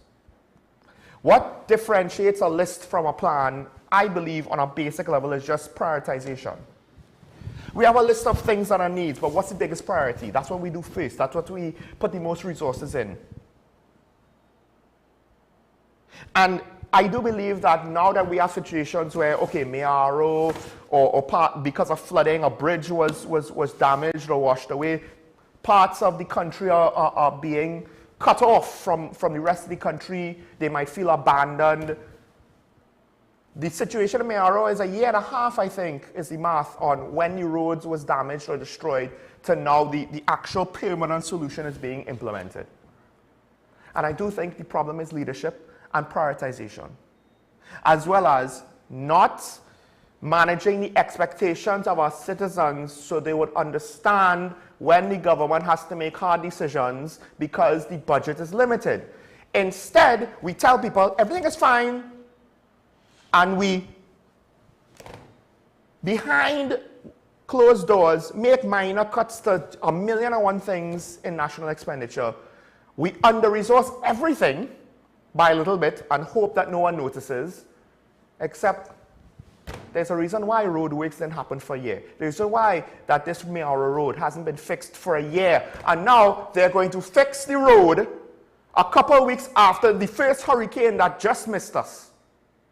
They're going to fix the road. The road that was damaged by high tides and floodwaters or what have you. During the rainy season, they're going to fix the road. They're not going to fix the road in dry season, in a drier than normal dry season. They're going to fix the road now when potentially we're going to face more tropical storms and near misses from hurricanes than we've ever had before. We have Claxton Bay on the line. I'm sorry for making you wait, Claxton Bay. Good morning. Morning, Sean. Morning, dear listeners. Shaman here. Yeah. What I want to say is, on immigration with these foreigners coming in this country from Chile back. So, do you ever see or hear any customers or these authorities people stop check and see them walking by the gang in the road and ask them for documents and if they're illegal or not? Do you ever hear anything about that? No. Right. So the security forces in Trinidad, they're not working. They're supposed to work. You understand what I'm saying? Yeah. I don't know where to work on this country because the legal borders is not patrol. I think they say they have one patrol boat working. One coast guard boat working in the country right now. All these boats are packed up and the port there. Nobody servicing, nobody doing nothing about it. So things are coming in the country. They have boats working from the nearest point there to they're working like taxis. Mm-hmm. You know what I'm telling you? They're working like taxis, bringing all kind of illegal things. Yeah, I mean, I had the experience. I never do it, but I know. Yeah. You understand? I don't doubt you at all. Yeah. Yeah. Listen off it, but you know how it is sometimes. Thank you. Take care. Thank you, caller. To be fair, I don't think the police would be able to deal with this situation after the fact. And our courts, here's the sad reality. Here's the most pathetically sad reality of Trinidad and Tobago. If the police somehow magically had a 100% detection rate for every crime in this country, right? The courts literally would collapse under the weight of the amount of cases and the insufficient capacity to deal with it. Because currently, they already can't deal with the murder cases that are in front of them in a timely manner. And this year, it's a 10% detection rate. Last year, it was less than 20%. Last year, it was less than 20%. So we're talking, at some point, 1 in 5 murderers might be charged and put before the court. This year, 1 in 10. We don't have the capacity to deal with that. We definitely would not have the ability to deal with all of the illegal immigration proceedings and the robbery and the theft and the homicides and the 200% increase in kidnapping. Our criminal justice system can't deal with the workload. And to be fair, yes, no criminal justice system is going to be able to deal with such a deluge of cases. There will come a point in time when you lose control of the situation, it's going to be too much. It's going to be too much to enforce everything. You literally will not have enough hours in a day and people to process everything, to arrest everybody. And I do believe that we are more or less there. We have reached that point where even if we could get perfect evidence on every crime, it will be literally impractical because there will not be enough working hours of the day for the police to execute warrants on everybody that has broken the law in a significant enough manner to require a major criminal trial. That's what I suspect to be the truth, because we've allowed it to devolve to that point. Now, with regards to the water taxi services between Venezuela and Trinidad, the illegal water taxi services, that might somehow be more reliable than our own water taxi services at times. The guns and the ammunition will come through that as well, because from what I understand, that's a form of payment. Venezuelan currency means nothing. What means something in Venezuela is goods. So you could trade guns for maybe foreign dollars or foodstuff, toilet paper, toothpaste, etc., etc. They have the guns and bullets. Also, they have a hole. They have a hole in proper security, similar to Haiti. Things could thus come through these areas where law and order is broken down even more than ours, and then make its way to us. But here's the sad reality. These holes in proper law enforcement are not just limited to countries like Venezuela and Haiti. Now we have to ask, to what extent does Guyana have to look at TNT and say the lack of law enforcement and the poor control over gun and drug smuggling through TNT is now affecting us? When will that question be asked? When will we be a node that facilitates transnational crime in a significant way and violent crime to our own neighbors? And it's not just, well, the drugs going through us to North America. Granted, Venezuelan guns can make its way to Guyana too, don't get me wrong. So I'm not saying that that is the case, but I'm saying at what point do we start to ask those questions? That we are one of the countries that has destabilized to the point that we become a chink in the regional armor against transnational crime.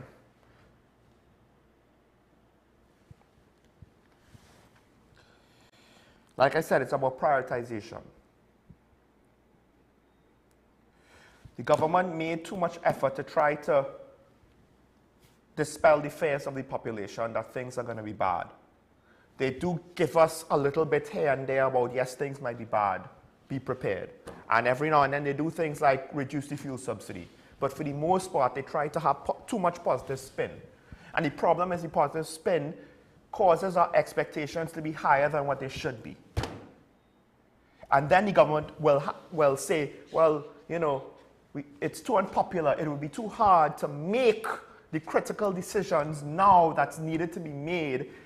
To take the bitter medicine now is too hard, the population won't accept it. Well, part of the reason why the population won't accept it is you have failed to manage our expectations. You have sold us a false bill of goods. We still think, some of us probably still think, that this nation is like the Hyatt, when the fact of the matter is we're a small little guest house. Given our revenue numbers, the decline in our revenue, we're no longer the major player in the region and on the world stage that we once were. We're trying to pick up scraps. We're trying to hold on to what is left of our inheritance because we squandered it. Because the master gave us a talent and we buried it in the sand, and unfortunately inflation came and just blew the value of that 6,000 denarii out of the water. Parable of the talents. The whole point of it was Jesus was saying, do something with the talent that God gives you. Do something with the gifts that God gives you. Don't squander it and don't sit on it. Because the two servants, one squandered it, one sat on it. They were not looked upon kindly. It was the servant that did something with it, that grew more from it. What do we have to show for future generations from the oil and gas wealth that was? It was, it's not is, it was, it's gone. Unless we get significant fines again, those days are over. And make no mistake, the debt financing of today, some of these ministers who are the first among equals in the cabinet, they're not going to be around in 10 years to try to figure out where to pay off that bond. That's not a them problem. In their minds, it's a us problem. And where the schmucks, where the marks, where the victims that's going to have to deal with it moving forward, half of them might not even live in TNT by that point in time. So they won't care.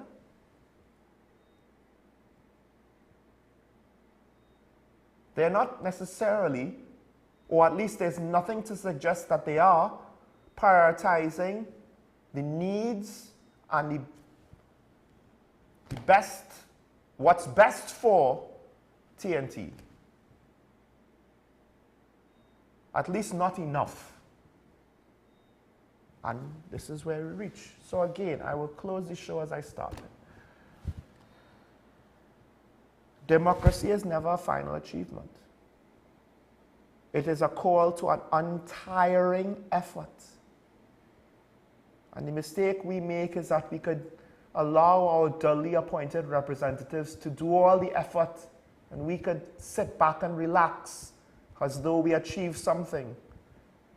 Previous generations achieved something. What have we achieved? Even the generations just above mine. You all might have achieved more for the country, but what about my generation? What about the generations under me?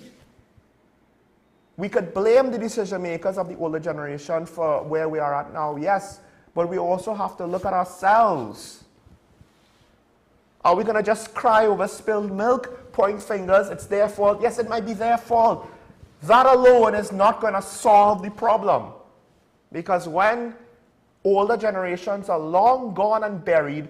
We'll be the older generation who have to figure it out.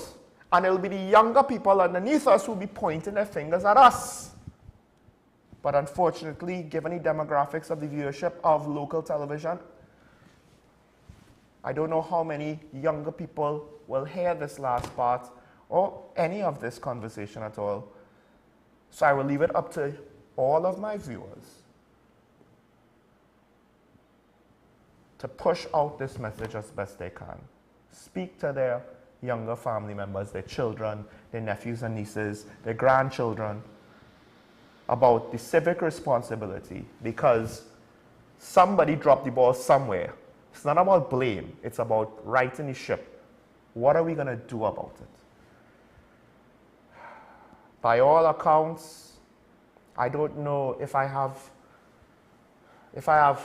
enough left to give. And if you really think about it in its entirety, it's somewhat depressing. But you know what? I'm already here. Might as well keep going down with the ship. The ship isn't the media this time. The ship is TNT itself.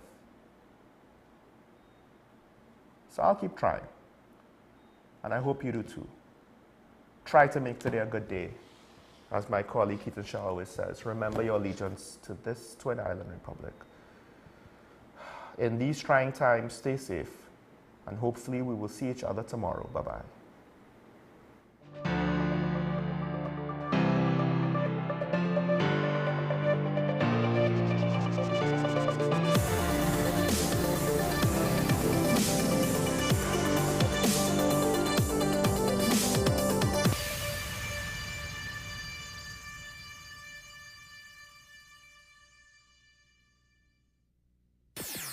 WESN.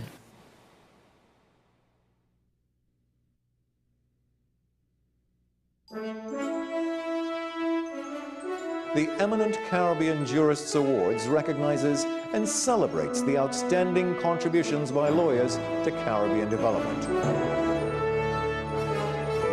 This year, the Academy proudly recognizes and pays tribute to 48 legal luminaries who represent 9 diverse jurisdictions across the Caribbean region.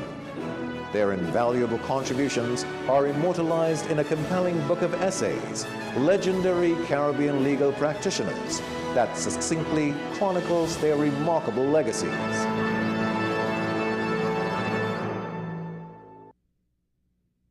Transform your home with PCU Plus. From stylish furniture to the latest appliances, we have everything you need to create your perfect space. At PCU Plus, we offer fair prices and affordable financing options that are cheaper than hire purchase agreements.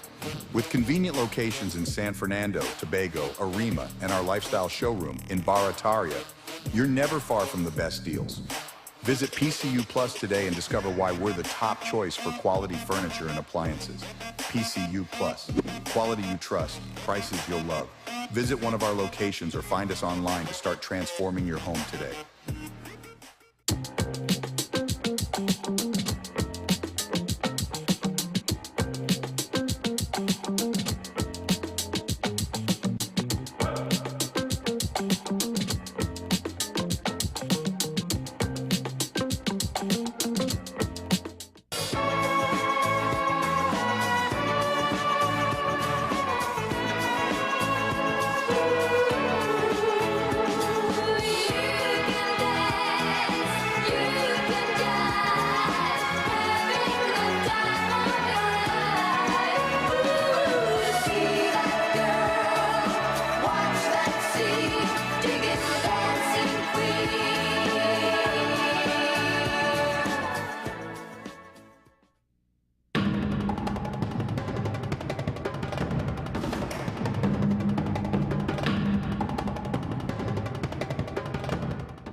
Take some time for yourself or spend some time with the family at Sandy Point Village Hotel.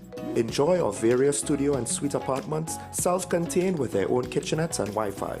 We also have our famous 100-foot swimming pool and our beachfront restaurant, the Steak and Lobster Grill. And our location in Crown Point puts us near the center of activity from the nylon pool to the local nightlife.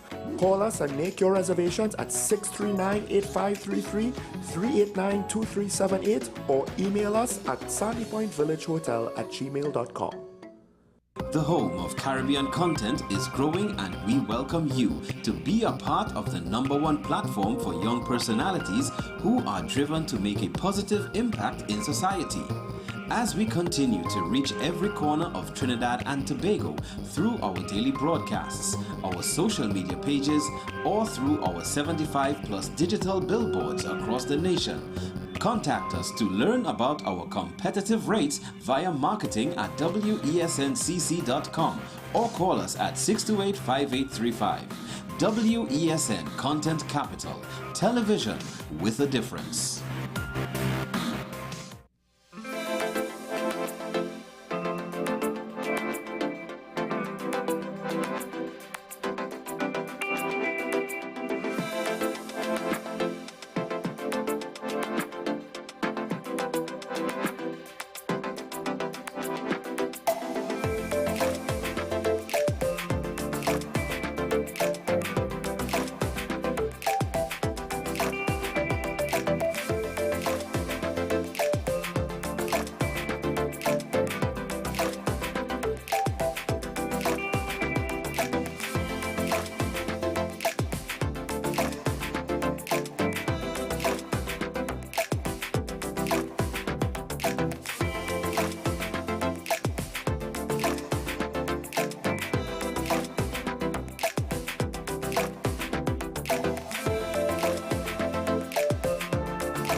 Around the activists. Now, with just 24 hours to go to the Olympics opening ceremony here in Paris, security is at an all-time high in the French capital. Thousands of security personnel are now patrolling the streets of Paris, while flights in and around Paris will be suspended during the entire duration of the opening ceremony. Now, to a French fashion designer with an Olympic-sized task. Stéphane Achpoul has kitted out the French athletes for the Olympic Games, producing most of the clothes locally. Let's hear from the designer, whose creations are favourites with the likes of Rihanna and Drake, and who now also count among the 840 athletes representing France at the Games. Welcome to my atelier. Come with me. My name is Stéphane Achpoul. I was born in Paris and I design the outfits for the French athletes in the 2024 Olympic and Paralympic Games.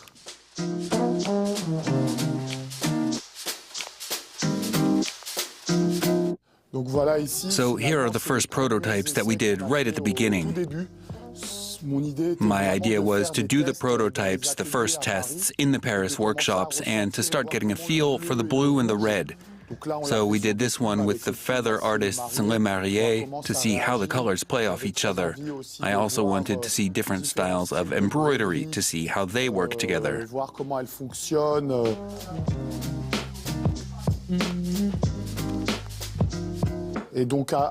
After exploring our inspirations, we started putting together prototypes. This is our work on the equestrian events. This was our inspiration for skateboarding with, as you see, a color fade on the shirt. That fade was all about breaking with the French flag, to have the blue merging into the white and the red merging into the white, creating new shades, mixing the colors, and having something that represents France today.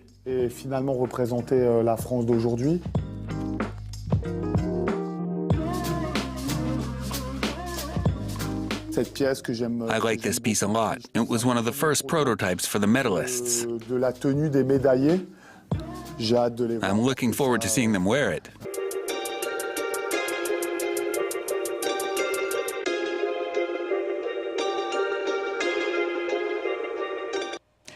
And that's it for this edition. Do stay with us here on France 24.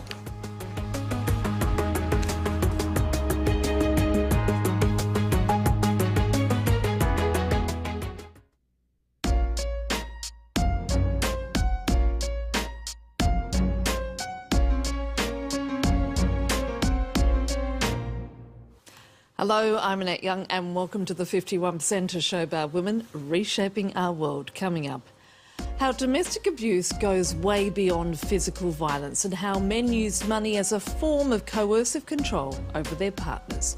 Also, Japanese authorities crack down on so-called host bars, which take advantage of female customers by forcing those who owe money to turn to prostitution or provide sexual services. And how in the streets of the Somali capital, Mogadishu, women are taking on a very public role. That is, directing traffic. But we begin here in France, where domestic violence remains a major problem. In 2022, nearly 50,000 convictions were issued, the majority being men found guilty of abusing their partners. And while most efforts at combating the trend are focused on physical violence, it's far from the only form of abuse. There is a quieter, more insidious form, coercive control using finances, such as withholding money and controlling how it's spent. Brian Quinn explains. Jessica Stefan never speaks the name of her former partner, refusing to give any further recognition to the man who made her suffer so much. She spent 15 years in a toxic relationship, during which money would increasingly be used as a weapon against her. I was 13, 14 years old. I was making some money and I would treat him. We'd go to the movies and I would pay for his seat. Same for the restaurant. At first I did it willingly, with even a sort of feminist spirit. But as the years went by, her boyfriend would demand more and more money. If she refused, he would verbally abuse and even beat her. At age 25, while pregnant, she discovered the true extent of his financial manipulation. I started getting regular visits from a court officer, and I realized that he had taken on debt. Loans applied for online using my identification, my signature. 90,000 euros in debt, the young banker was forced to quickly file for financial protection. I remember that I would get out of work at the bank and then I'd go to pick up food stamps because it was the only way I could eat and buy baby formula and diapers for my daughter. I asked my partner for an explanation, which I didn't get. I knew he was violent and I was afraid. She would eventually find the courage to file charges against him, 30 of them, and move out. He was given an 8-month suspended prison sentence. He died several years later.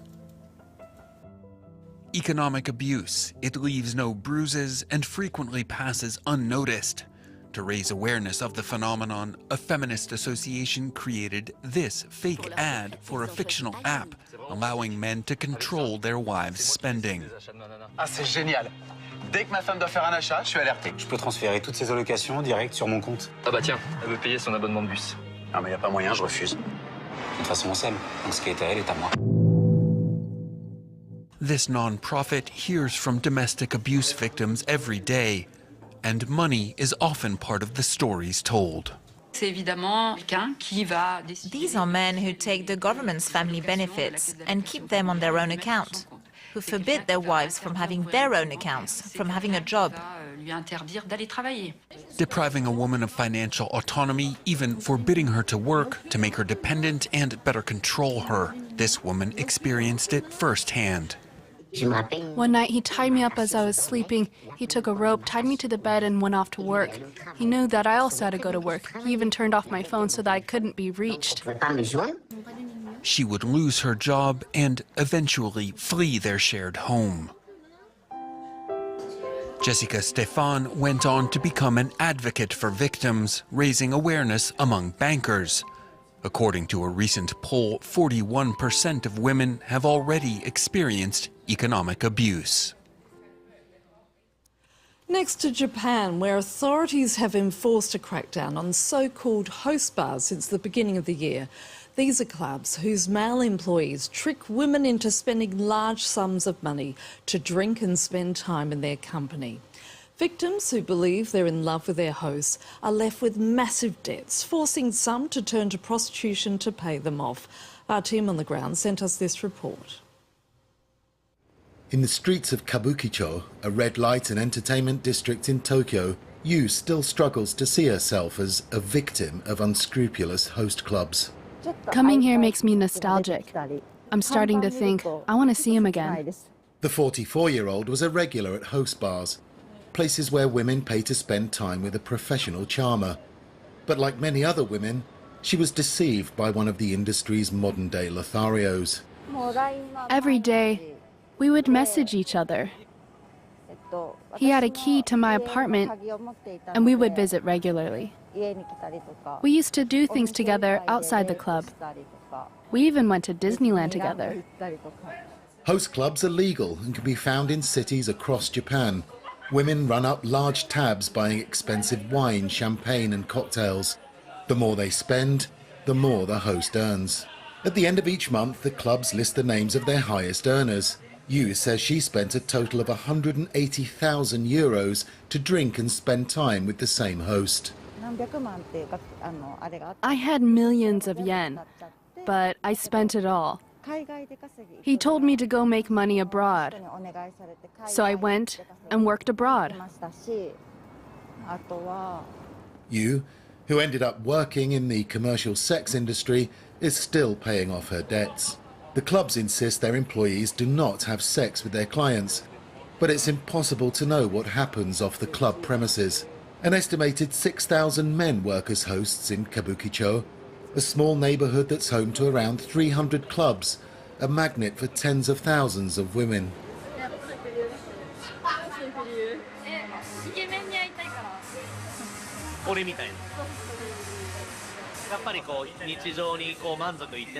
We meet women who are unhappy with their daily lives or who want to find love.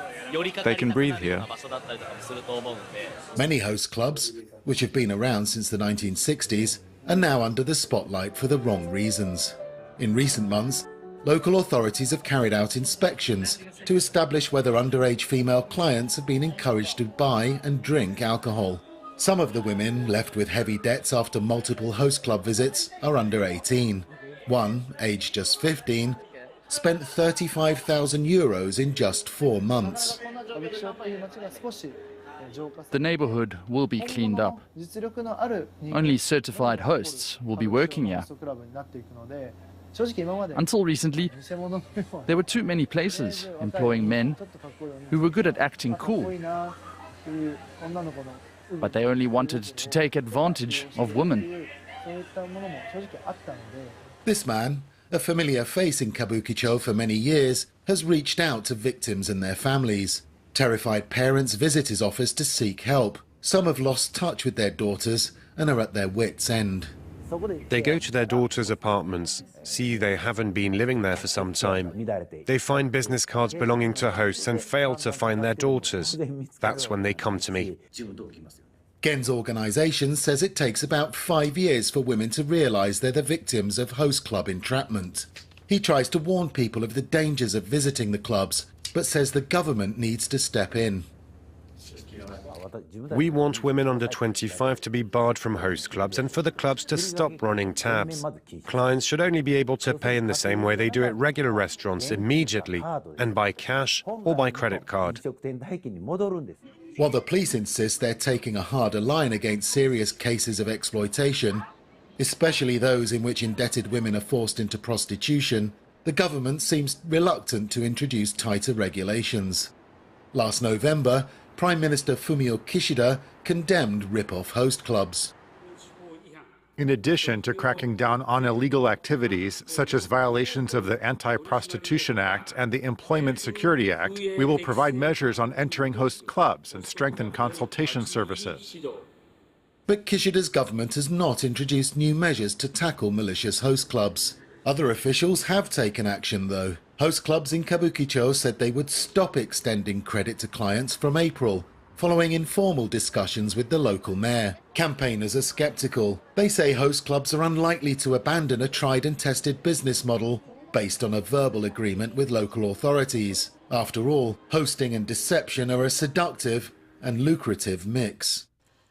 Now, women are among the new faces patrolling the streets of the Somali capital Mogadishu as traffic police officers. It's all part of efforts to increase the number of women in public roles amid a security crackdown. On the bustling streets of Mogadishu, motorists are met with an unfamiliar sight. Female traffic police helping to keep things moving. New recruit Samira Abdullah is trained to clear the city's notorious traffic jams. I tell drivers, work with us, and we work for you. Correct your mistakes. Most of you are good, and we urge you to correct the mistakes you're making. The new officers are part of the Somali capital's efforts to increase the number of women in official public roles. Until recently, such a job would have been off limits, as the country's conservative Muslim traditions relegated women to administrative desk jobs. Samira, though, says her presence on the streets has been met with open arms. Some Mogadishu drivers, meanwhile, have their own reasons for supporting the change. The male traffic police are mostly looking for bribes, but now there are good female traffic police officers who check licenses and observe and implement law and order. The shift in attitudes is partly one of necessity. Somalian authorities are rushing to deploy more personnel, part of a wider security crackdown in the wake of recent attacks by the Al-Shabaab militant group. A government offensive against the jihadists has meant new job openings in the security sector that officials say women are filling capably. They work well. They've inspired more new women and given them the opportunity to join the traffic police. So now we have many women applying. We want to sort them and then train them. Though the country remains deeply conservative, the presence of Samira and her female colleagues on the streets of the capital could point to evolving roles and rights for Somali women. And that's all for this edition, but in the meantime we would love to hear from you. So do reach out with your suggestions via Facebook, Instagram or X. So until the next show, bye for now.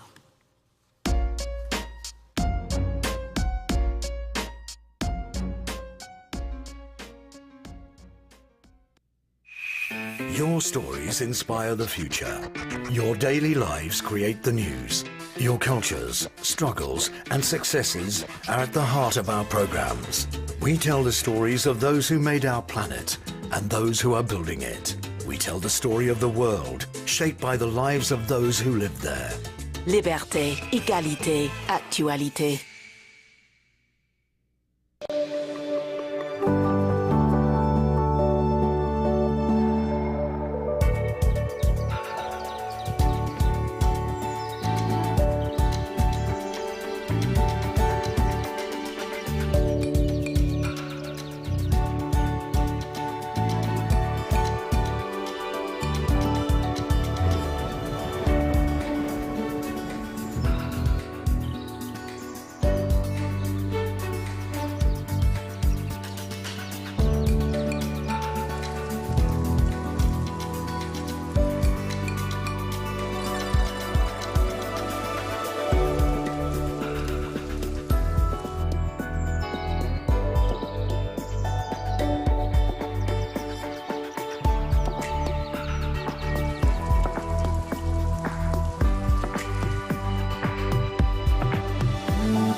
Hello and welcome. WESN.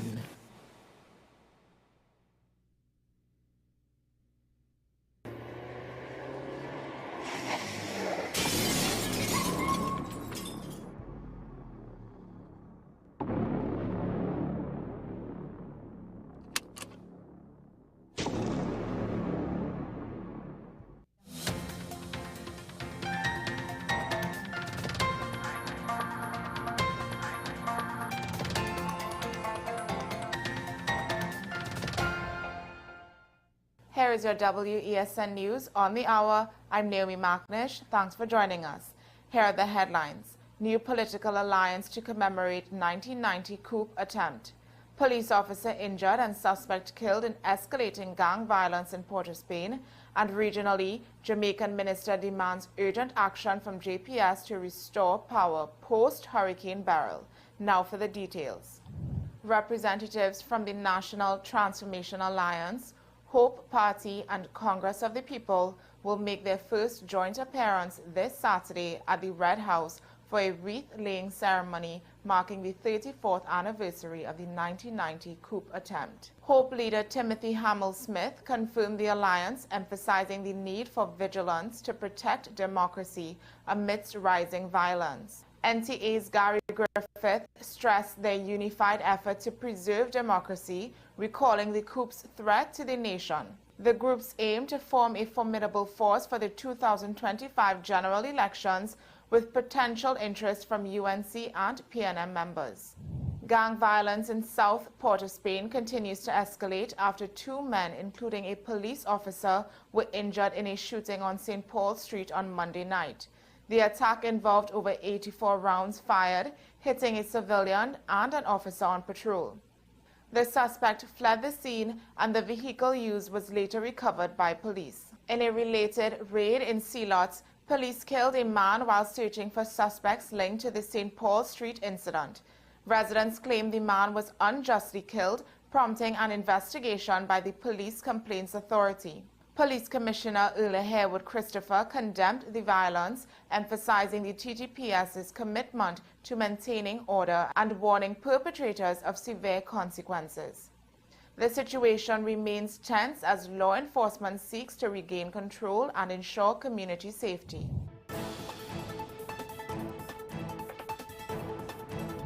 Regionally, 3 weeks after Hurricane Beryl devastated Jamaica, Science, Energy, Telecommunications and Transport Minister Darrell Vass has called on the Jamaica Public Service to expedite power restoration across the island. Addressing Parliament, Vass expressed doubts about JPS's capacity to meet necessary timeline, but affirmed the government's commitment to support JPS within legal bounds. Vass highlighted the severe impact of prolonged power outages on citizens, including those with medical conditions and the operations of the National Water Commission. He urged JPS to prioritize restoring all NWC and National Irrigation Commission pumps, emphasizing the life-threatening nature of the current situation. Despite 19,000 customers still lacking electricity, Vass criticized JPS for issuing estimated bills and considering force majeure to recover losses, calling it immoral. He assured residents that the government is actively working with all members of Parliament to hold JPS accountable and urged against demonstrations that might delay restoration efforts further. Well, that's your news to the hour on WESN. I'm Naomi McNish. Thanks for watching.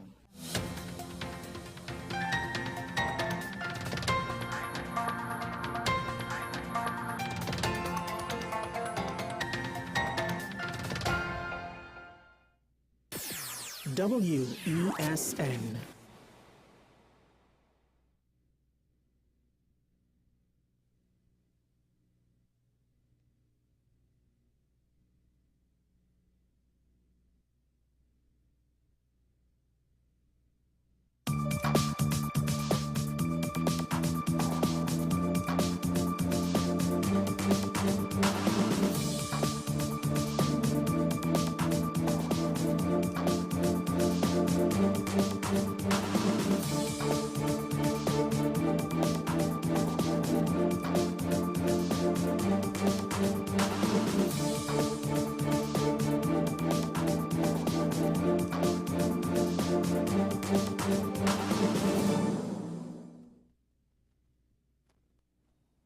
Good day and welcome to this week's episode of Strictly Legal on WESN Content Capital. I am your host, Rondell Donowa, attorney at law. Once again, I'm happy to bring the law and you. Of course, you can stream us on WESN CC as well as our traditional media and our podcast, Strictly Legal with Rondell Donowa. Of course, we're excited again. I have a guest in studio today, and we are going to speak about the safe community and residential safety tips and how the law applies to what is reasonable force and in terms of how you protect your community and your home. Of course, you know, there has been a lot of recent aspects of criminal activities in this country where it results in home invasion with respect to the criminal element.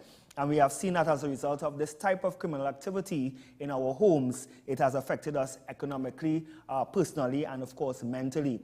And we are now required to invest in a lot of additional security measures, such as CCTV, ensuring that you have proper, your perimeter of your home is properly secured for the fear that, or for the safety rather, of your loved ones. And however, we must not, of course, bow to negative pressure. Rather, like anything else, we must make the necessary adjustments to put things in place to deter, of course, criminals and criminal activities. And of course, I have a guest in studio today who is a former police officer, as well as he's now an attorney at law by profession. His name is Mr. Kelvin Siharak. My apologies. With 3 years called to the bar in Trinidad and Tobago. Of course, prior to becoming attorney at law, as I said, he was an officer of the law for approximately 10 years. And during this time of service in the TTPS, he acquired practical experiences in the court system, prosecuting matters as a complainant, and experience in dealing with members of the public who were victims of serious crime as an investigator at the CID. Now, these years of experience has equipped Mr. Siharak to pursue his studies in law and transition into private practice, which he proudly continues his service to his country as an attorney at law, having a distinctive policing background. And of course, the word distinctive is very important because, as you know, public perception of policing can be a bit skewed, but of course, we always have good ones there. So of course, in studio, I will no longer stick, as they say, and I would welcome now Mr. Siharak on set. Good morning. Thank you very much, Ronald, for having me on your show. Good morning to you, good morning to your viewers, and for allowing me the opportunity to share with members of the public safety tips in our residence and in our communities, and of course, for us to engage in that discussion surrounding self-defense and how it is the law applies to householders. Yes, I am really happy that you took upon this invitation to be here because of course we are in a very dark space in our country, and yes, we have the justice system, yes, we have the policing system. I note, as a former police officer, you have now transitioned to be an attorney. Now tell us, a bit before we get into the nitty-gritty, how was that experience, or what propelled you to transition from one career, being a prosecutor, let's say, as a complainant, to now, I assume that you are defending, well, obviously you are defending, persons accused, or rather. It's very ironical because being an officer, I would have served from the age of 18 years after high school, and being a young officer coming along in the police service, usually the senior officers will give the junior officers the leeway to charge and go before the court. And as a result of this, me having worked at the Besson Street Police Station, one of the areas where it is, policing is very tactical and complex. I would have had the opportunity, obviously, to do several matters before the court, give evidence, subject myself to cross-examination, and so on. And as a result of that experience, over the years, it would have allowed me to gain a practical knowledge of the law from a policing background. And I decided to take up the studies of law, and 5 years later, I became a qualified attorney at law. So now, having that practical knowledge and understanding, I'm able to marry it with the theory of law and create that connection towards continuing to serve members of the public in our country. That is great, and I'm happy that you gave that overview. And of course, before we get into the crux of the matter, I would like to take a break. You're watching Strictly Legal on WESN. We'll be right back.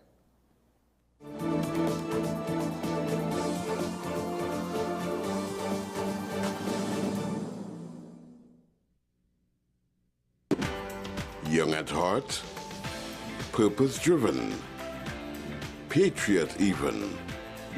When you like to party, but are still passionate about discussing important issues, the only place where your needs will be met is WESN Content Capital. Join me, Dr. Nalini Kokaram, on What's Up Doc, where we discuss all your burning questions concerning health. Trinidad and Tobago is among one of the highest risk group of patients that develop this form genetic breast cancer. What I'd like to take home from a short interview like this, screening. You must screen. Because it's silent. It's silent. Yeah. And because it's silent, you don't know it's there. What's Up Doc, every Tuesday and Thursday on WESN, Content Capital.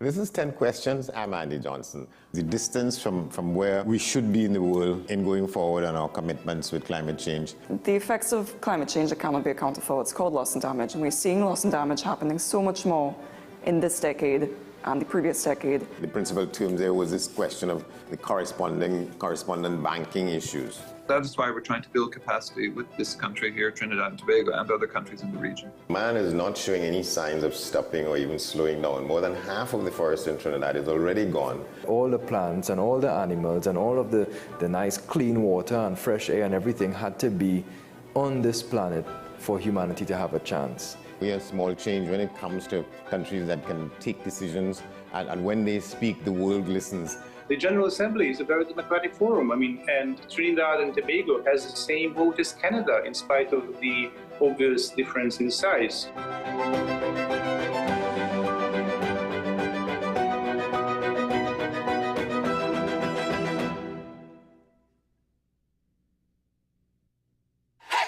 FanZone, your reliable, authentic supplier, has just gotten better. You can now visit our website, www.fanzonett.com, for your authentic wear and collectibles. The only place where you can use both your Visa debit and credit cards.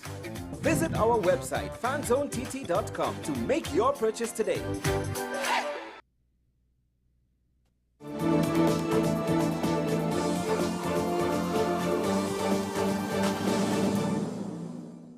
Welcome back to Strictly Legal on WESN Content Capital. I'm with my host, Mr. Kelvin Siharak, and we are speaking about community, basically tips and residential tips for crime prevention. And of course, before you were giving us an overview of your background, etc. Now, in many communities, there are what you call a lot of community groups, right? A lot of watch groups, etc. And of course, this is designed really to assist in the community looking out for each other as a watchdog to prevent crime.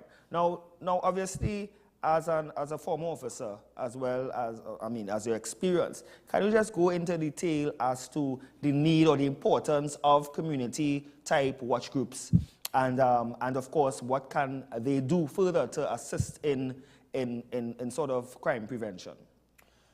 Well, Ronald, I'm sure that you would agree with me. Presently, we are faced with an upsurge in home invasions in Trinidad and Tobago. Just yesterday evening, I was looking at a video online where it was a lady was driving into her home, opening her remote control gate, and entering into her home. And after she closed the gate, the perpetrator jumped the wall, didn't even enter while the gate was open, jumped the wall, drew for his tool of trade, firearm, and apparently engaged the householder and then exited.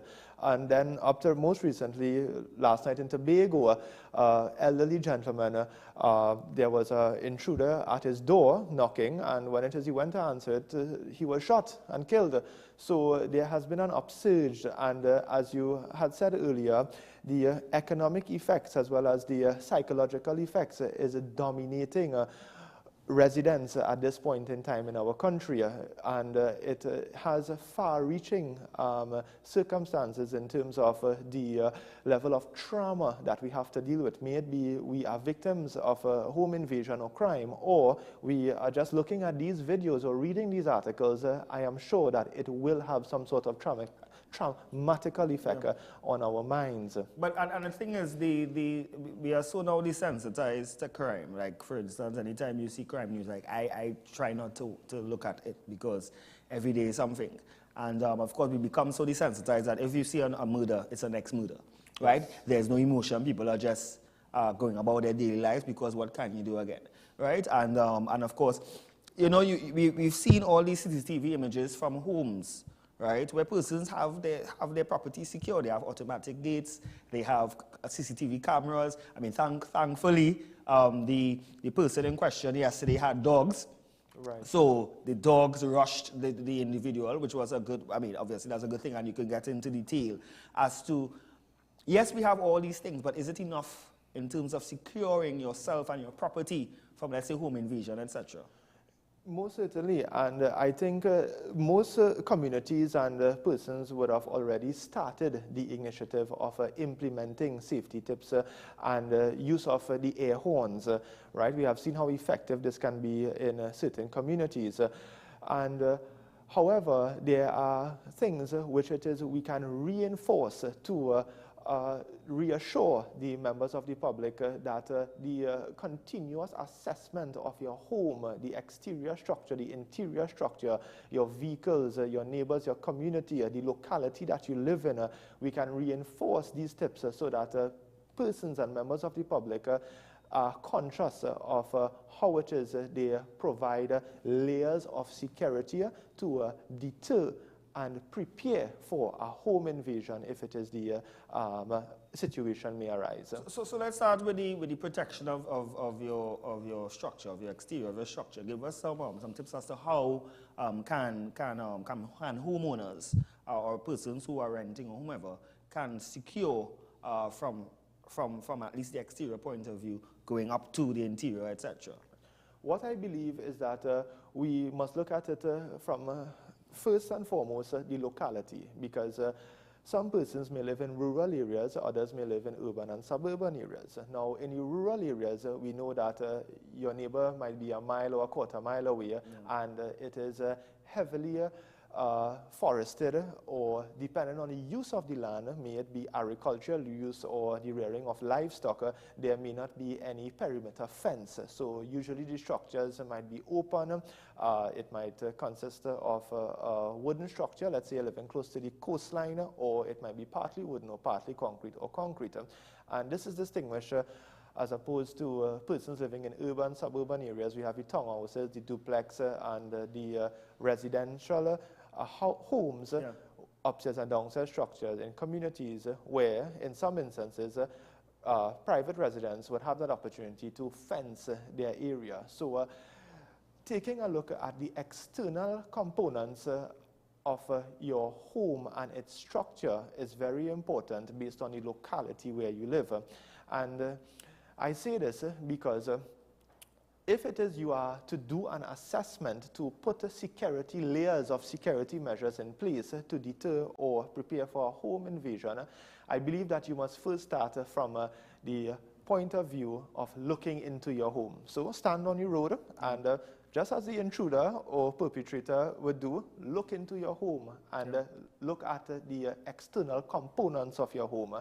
So if it is you can fence your home, you make sure that your fencing system is properly secured, there are no gaps or the walls are at a certain height, and you have the spikes or the barbed wire. I'm happy you mentioned, just pause a bit, I'm happy you mentioned that your walls at a certain height. But of course, you know, we have town country rules which states that your front wall has to be, I think, 6 feet high and the side is 8 feet high. But then obviously persons are jumping over those walls. Most certainly. Right? And of course, how do you now stick within the ambit of the rules and regulations governing construction versus protecting yourself? Because I've seen basically dungeons. People have secured their homes like dungeons for fear to ensure that there's no gaps or heights, right? The height is 12 to 12 feet high, and then they have a covering over, right? Because at the end of the day, if probably they are not secured by virtue of the state, they have to do themselves. Yes, so most certainly that will be subject, obviously, to planning approvals and the draft plans that you would submit to Town and Country and Regional Corporation for approvals. And if it is you are so approved to erect such a large wall, if the case may be. But in preparing your home to deter intruders, it is very important that that security fence, that additional level of protection is there around your perimeter of your home if it is you can. We know in some instances persons may be living in estate homes, for example the AGC homes, and they will require permission to do certain renovations. If it is they were required to construct a fence, or in some instances they may not be able to construct a fence. So now you have to make that adjustments and look at what else you can do to implement that level of safety and security to deter or prepare for a home invasion. Now let's get back to the external aspect of the home. We look at the installation of lights or the motion sensors, lights at night, so that you keep the perimeter of your home well illuminated. It is advisable that you do not keep any objects around the perimeter of your home, especially if it is you are working or your household is a working household, and for the majority of the week you are away from your home. You would want to store these things in a safe place so that these objects are not used to break into your home and gain entry. Also, it is advisable, and I'm sure everyone would agree, to invest in that CCTV camera system, alarms and monitoring, motion sensors. That gives you a sense of peace of mind, as well as it puts you in that strategic advantage of being able to see if it is an intruder enters your premises and that motion sensor camera takes it up, you know what is the next step that you are required to do. So the CCTV cameras are always a means of having that advantage over the intruder. And of course, there are other issues where CCTV cameras are not cheap, yes. Right? And I know the government would have had a certain incentives in terms of VAT, customs duty exemptions for importing now CCTV cameras, DVR, etc. So that's an incentive in terms of if you import rather than purchase it from locally, you import it, you can pay a lesser price on it. But of course, it doesn't negate the fact that it still requires someone with some form of financial stability to really Most certainly. afford it. Most certainly. And obviously, if you can't afford the CCTV cameras, then obviously you would have to put other measures in place. For example, reinforcing your doors with more solid core doors that is the perimeter of your home, burglar-proofing your windows, or probably tinting your windows can act as a deterrent so no one can see inside of your home from the public roads. Installation of other sort of security features such as garage doors, so that you do not alert persons to whether or not you are home, right? Your vehicles are secured and concealed. These are initiatives that can be implemented to create that first level of security towards the external aspect of your home. And before we move on, I would like to mention something. The garbage that we dispose, the trash that we dispose, we must be conscious of it, because especially around Christmas time, we might get the PS5 for Christmas, the new MacBook Pro, or a new television, and so excited and taking it out of the box, you just take the box and throw it by the garbage for collection. You see that a lot. Exactly. You know so what persons purchase. Exactly. And